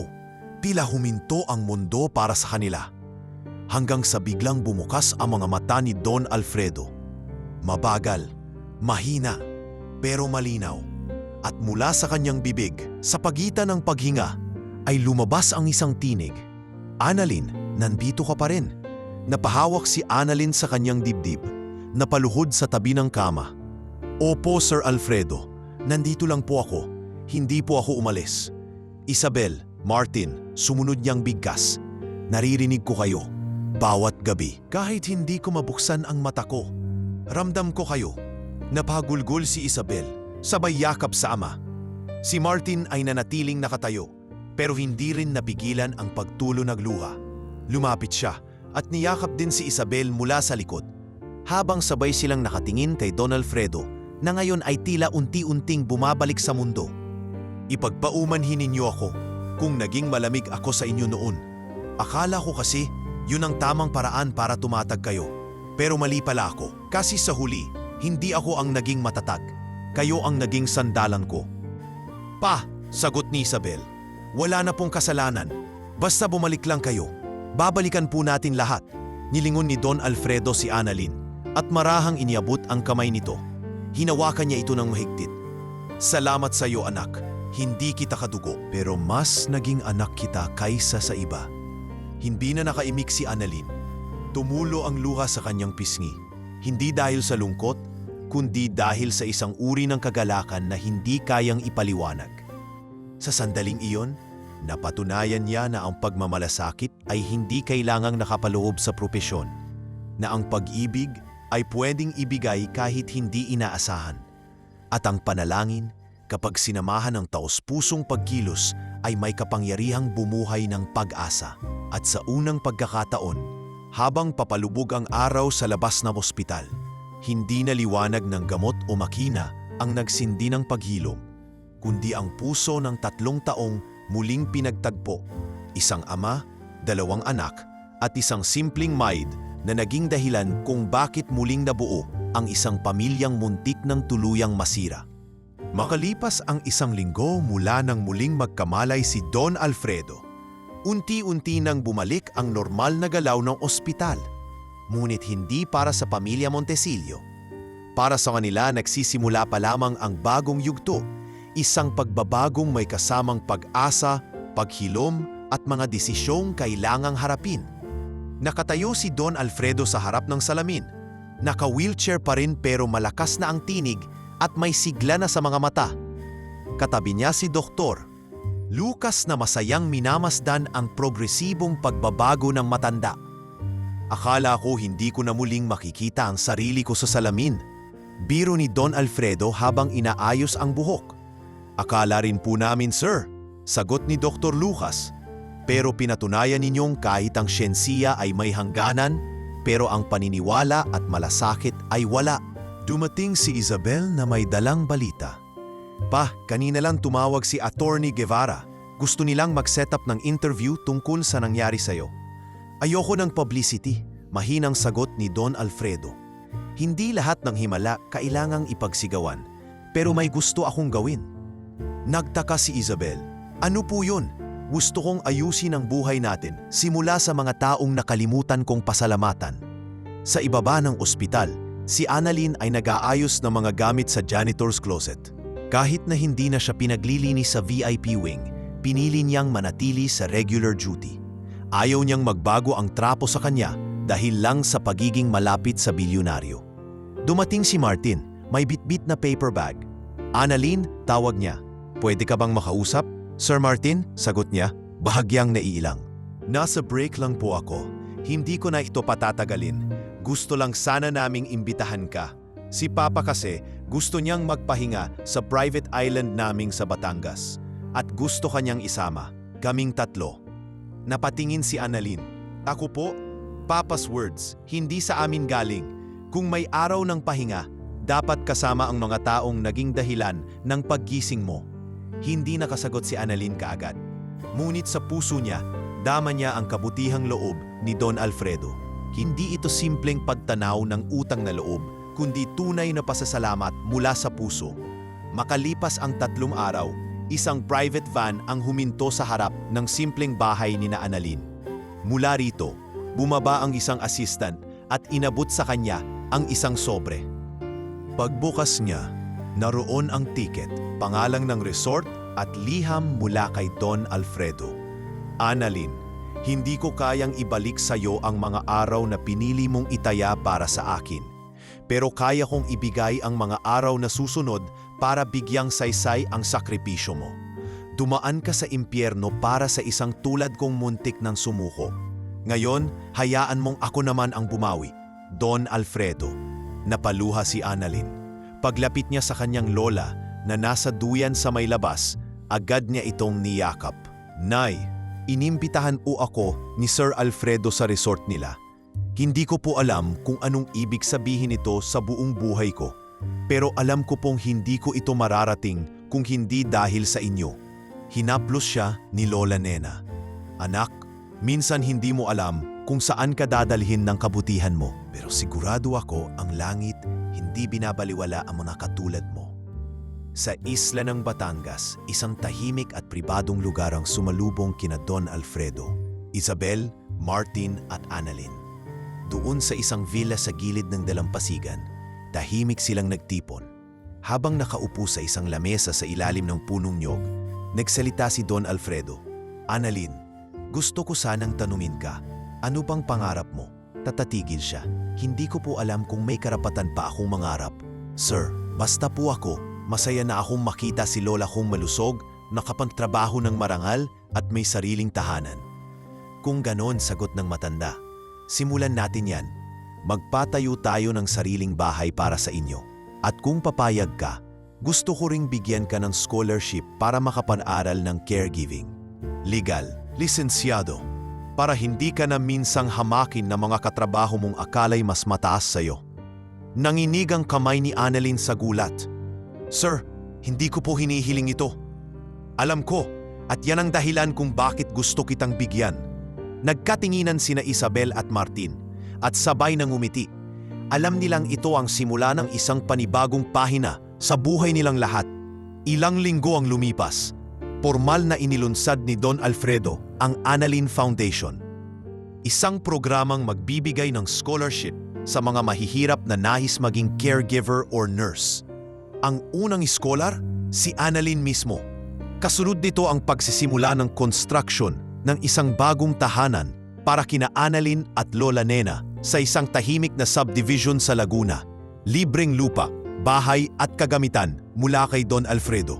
At sa muling pagbabalik ni Annalyn sa ospital, hindi na siya tagalinis. Isa na siyang trainee caregiver na nakauniorme ng puti. Hindi na siya sinusulyapan, kundi binabati. Hindi na siya pinagtatawanan, kundi ginagalang. Good morning, Ma'am Annalyn. Bati ng isang dating kasamahan sa housekeeping. Napangiti siya. Tawagin mo na lang akong Annalyn. Yung tunay, yung simple pa rin. Sa koridor ng ospital, habang naglalakad siya bit-bit ang kanyang record folder, muling nakasalubong niya si Nurse Camille. Annalyn, mahina nitong sabi, pasensya na sa lahat ng panahong hindi kita pinanindigan. Pero saludo ako sa iyo ngayon. Dati maid ka lang, pero ngayon, inspirasyon ka na. Sa halip na sagot, isang mainit na ngiti ang isinukli ni Annalyn. At sa puso niya, alam niyang hindi pa tapos ang kwento niya. Ngunit sa pagkakataong ito, hindi na siya nasa dulo ng ospital, kundi nasa gitna ng pagbabagong siya mismo ang nagsimula. Isa siyang saksi sa paghilom ng isang pamilya. Isa siyang buhay na paalala na hindi kailanmang hadlang ang kahirapan para magbigay ng liwanag sa mundong naliligaw sa dilim. Makalipas ang 2 buwan mula nang mapalabas sa ospital si Don Alfredo, tuluyan na nitong isinara ang isang mahaba at masalimuot na yugto sa kanyang buhay. Ngunit hindi pa tapos ang kanyang laban. Ngayon ay pinili niyang gamitin ang kanyang bagong buhay upang ituwid ang mga pagkukulang at suportahan ang mga taong minsan ay binalewala. Naging tahimik ang araw-araw ni Annalyn sa bagong yugto ng kanyang buhay bilang trainee caregiver. Araw-araw siyang pumapasok sa isang accredited training center para sa mga nais maging lisensyadong caregiver, sponsored ng Montesilio Foundation. Mula sa pagiging tagalinis, ngayon ay nakasuot na siya ng puting uniform na may maliit na nameplate. A. De La Cruz, Caregiver Trainee. Annalyn, tawag ng instruktor habang nasa kalagitnaan ng lecture. Paki-explain nga sa klase kung anong kahalagahan ng emotional care sa isang pasyente. Tumayo siya, kabado, ngunit kalmado. Ang katawan po kayang gamutin ng gamot, pero ang puso at isip kailangan ng pag-unawa, pakikinig at presensya. Hindi sapat na malinis ang sugat, dapat ay malinis din ang loob. At minsan, ang pagkalinga ng isang tao ang nagsisimulang gamot. Tumahimik ang buong klase. Ilang sandali, sabay-sabay ang palakpakan ng mga kaklase niya. Napangiti si Annalyn, ngunit sa loob niya'y masaya siya. Hindi dahil sa palakpakan, kundi dahil alam niyang nagsasalita siya mula sa totoo. Tuwing uwian, dumadaan muna siya sa bagong bahay na pinatayo ni Don Alfredo para sa kanila ng kanyang lola. Isa itong simpleng bungalo na may hardin ng mga halamang gamot, Sa may sala, naroon ang lumang rocking chair ni Lola Nena at sa dingding nakasabit ang larawan ni Annalyn na uha noong graduation ng kanyang housekeeping course. Malapit na siyang magtapos muli. Ngunit sa panahong ito, may bagong direksyon at layunin. Nay, bungad niya isang gabi habang naghahain ng tinola sa lamesa. Alam niyo po, dati po ako yung pinagtatawanan. Pero ngayon po, ako na yung tinatanong. Dati ako yung inuutusan, ngayon ako na ang naggagabay. Mumiti si Lola Nena. Iha, hindi yan dahil sa bagong uniforme mo. Yan ay dahil hindi ka sumuko, kahit nung panahon na parang wala nang natitira sa'yo. Hindi ko po ito magagawa kung hindi kayo naniwala sa akin, sagot ni Annalyn habang pinupunasan ng mata. Isang linggo ang lumipas, muling bumisita si Don Alfredo sa training center ni Annalyn. Kasama nito si Isabel at Martin na parehong naging aktibo na sa mga outreach ng Montesilio Foundation. Sa harap ng klase, nagsalita ang matanda para sa isang espesyal na okasyon. Bago ako bumagsak sa ospital, panimula niya, akala ko wala nang saysay ang mundong ginagalawan ko. Ngunit isang tao ang nagbabalik ng paniniwala ko sa pagkalinga. Siya ay hindi lisensyado, walang diploma. Ngunit may puso na higit pa sa anumang parangal. At ngayon, siya na ang magiging inspirasyon ng aming bagong proyekto. Muling palakpakan. Tumayo si Annalyn, nagugulat at medyo naiilang, ngunit nilapitan niya si Don Alfredo. Sir, mahina niyang sabi, hindi mo kailangang tumawag sa akin ng sir, sagot ni Don Alfredo. Ngayon, ikaw na ang dapat tawaging ma'am dahil ikaw ang nagturo sa amin kung ano ang ibig sabihin ng tunay na serbisyo. Kinabukasan, lumabas sa balita ang isang ulat tungkol sa pagbubukas ng Annalyn de la Cruz Care Academy. Isang bagong paaralan sa ilalim ng Montesilio Foundation para sa mga nais maging caregiver at nurse, partikular na galing sa mga mahihirap na komunidad. Mabilis na kumalat ang balita at sa mga sumunod na linggo, hindi na siya simpleng trainee. Siya na ang ginagawang mukha ng bagong programa. Tuwing may orientation sa mga bagong estudyante, siya na ang binibigyan ng mikropono. Hindi ko po inaasahang mapupunta ako sa harap ninyo ngayon, wika niya sa unang orientation. Pero kung may natutunan ako, yon ay ang hindi dapat sukutan ng sarili. Dahil minsan, ang mundo ay parang ospital din. Marami kang maririnig na diagnosis. Hindi ka magtatagumpay. Hindi ka bagay dito. Wala kang mararaping. Pero tandaan ninyo, may mas mga pangyarihan pa dyan ang paniniwala mo sa sarili mong kakayahan. Marami ang napaiyak, marami ang tumayo upang magpasalamat. Minsan ay may lumapit na estudyante at sinabi, Ma'am Annalyn, ako po ay anak ng isang tagalaba. Pero ngayong nakikita ko kayo, naniniwala na rin akong kaya ko. Hindi rin nakaligtas si Annalyn sa pagkilala ng gobyerno. Tumanggap siya ng parangal mula sa Department of Health bilang inspirasyon ng taon para sa kanyang kontribusyon sa healthcare at sa pagbabagong buhay ng libu-libong Pilipino. Ngunit sa lahat ng parangal na natanggap niya, may isa lang siyang itinuring na pinakamatimbang. Isang simpleng liham na iniabot sa kanya ni Martin isang hapon sa kanilang office sa foundation. Annalyn, hindi ko pa rin makalimutan ang mga araw na pinagsarhan kita ng pinto. Pero ngayon, gusto kong ipagmalaki kung paano mo kami binuksan. Hindi lang ang kwarto ni Papa, kundi ang buong pamilya namin. Minsan naiisip ko, kung wala ka, baka hindi kami muling nagsama. Salamat sa lahat ng ginawa mo. At kung papayag ka, gusto sana kitang anyayahan sa dinner, hindi bilang staff, kundi bilang kaibigan. Martin. Napangiti si Annalyn, hindi siya agad tumugon. Hindi pa siya handang bumuo ng ibang relasyon. Ngunit alam niyang isang bagong simula na ang sumisilip sa kanyang harapan. At sa pagkakataong ito, hindi na siya ang lumalakad sa madilim na pasilyo ng ospital. Siya na ang tumutulong sa iba na makahanap ng daan, liwanag at pag-asa. Lumipas ang ilang buwan mula nang magsimula si Annalyn bilang isa sa mga trainer sa Care Academy. Araw-araw ay puno ng kahulugan ang kanyang buhay. Hindi na siya binansagang tagalinis o alila ng Montesilio Mansion.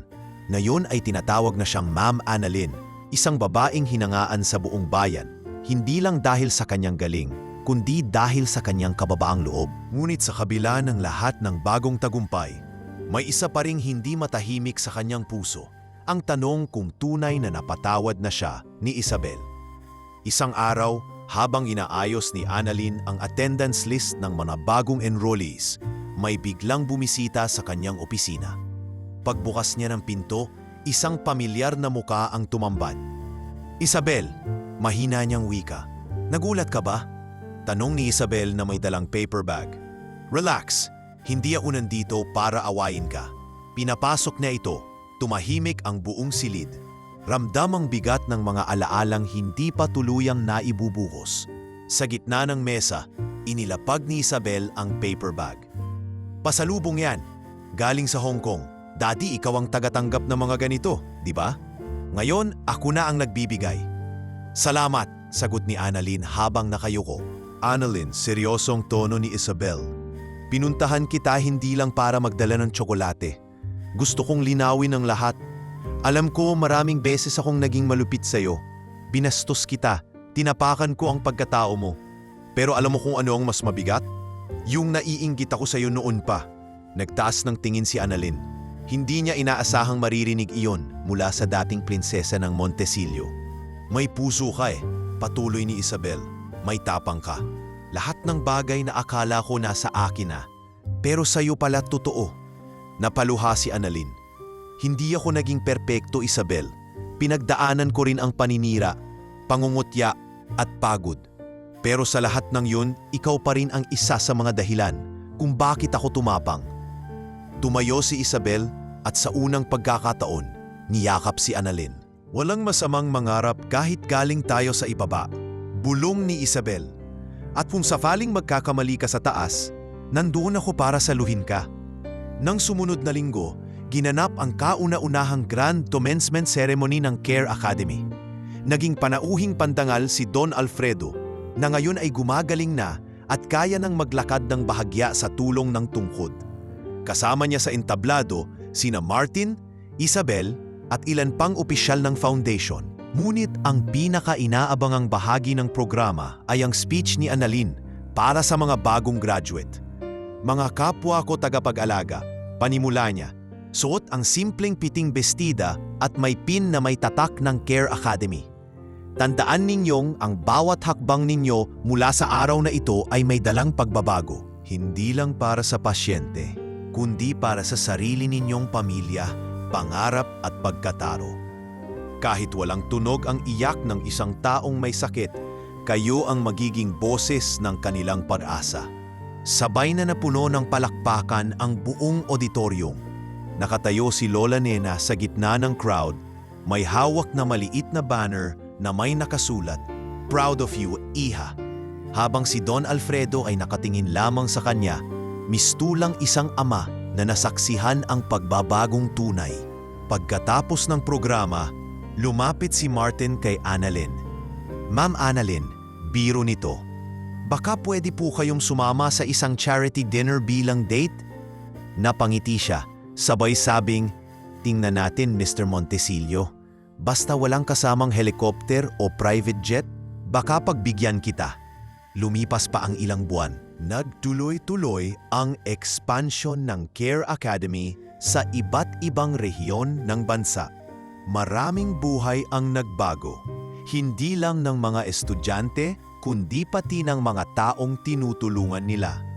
Si Isabel ay naging direktor ng Youth Development Arm ng Foundation, habang si Martin ay patuloy na lumilibot sa probinsya para itayo ang mga satellite clinics.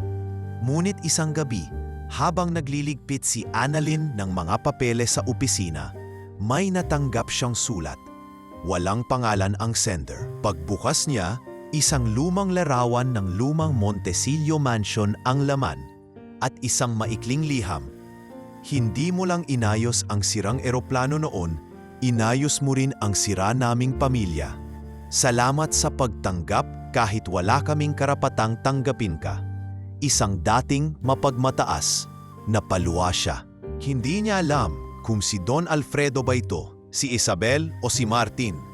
Pero sa puntong ito, hindi na mahalaga kung sino ang nagsulat. Ang mahalaga, ang sugat ay unti-unti nang naghihilom. At sa huling pagkakataon, tiningnan niya ang kanyang reflection sa salamin. Hindi na siya ang dating tagalinis na takot makipagsalita.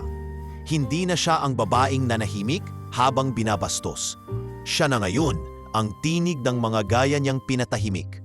At habang ini-off niya ang ilaw ng opisina, isinara niya ang pinto ng isang nakaraan at binuksan ng isa pang mas maliwanag na bukas. Naging matagumpay ang unang taon ng Care Academy. Dumami ang mga nagtapos at halos araw-araw ay may bagong nagpaparehistro. Dahil dito, lumaki rin ang demand sa mga trainer at mga field specialists na katulad ni Annalyn. Ngunit sa kabila ng kabusihan, hindi pa rin matakasan ni Annalyn ang isang katanungang matagal na niyang iniwasan. Ano na nga ba sila ni Martin? Madalas silang magkasama sa mga outreach, sa mga planning sessions at sa mga board meetings ng foundation. Pero tuwing pag-uusapan ng personal na damdamin, tila parehong nahihiyang magsimula. Hanggang isang araw, biglang nagpa-schedule si Martin ng emergency site visit sa isang lugar malapit sa hangganan ng Nueva Ecija. "Bakit dito mo ako dinala?" tanong ni Annalyn habang nakatingin sa paligid.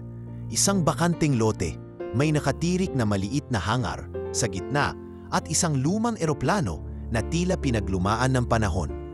"May gusto lang akong ipakita," sagot ni Martin, sabay kuha ng susi at pagbukas ng pinto ng eroplano. Pagpasok nila, nanlaki ang mata ni Annalyn. Sa loob ng lumang eroplano ay may maliit na lamesa, kandilang nakasindi at ilang pirasong bulaklak na tila biglang pinulot mula sa hardin. Hindi ito marangya, pero may kakaibang init. Sa dulo ng cabin, may isang lumang TV monitor na ngayon ay nakabukas at may slideshow ng mga larawan nila ni Martin. Mula sa unang pagkikita nila sa Montecillo Mansion hanggang sa huli nilang outreach. "Martin," bulong niya, halos hindi makapaniwala. Lumapit si Martin, may hawak na maliit na kahon. Sa pagkakataong ito, hindi na siya nakasuit at hindi rin siya ang tipikal na seryosong CEO. Sa halip, suot niya ang simpleng polo at may kaba sa mga mata. "Alam kong hindi ko na kailangang patunayan pa kung gaano ako humanga sa iyo, Annalyn. Ikaw ang babae na hindi kailanman nagpatinag kahit ilang ulit kang tinapakan ng mundo. Ikaw ang nagbabago sa pananaw ko sa buhay, sa pamilya at sa pag-ibig. At kung papayag ka, gusto kong simulan natin ang bagong kabanata hindi bilang boss at empleyado, kundi bilang magkasama." Lumuhod si Martin at binuksan ang kahon. Laman nito ang isang simpleng singsing na may ukit na maliit na airplane propeller. "Pag napagana mo itong sirang eroplano, papakasalang kita."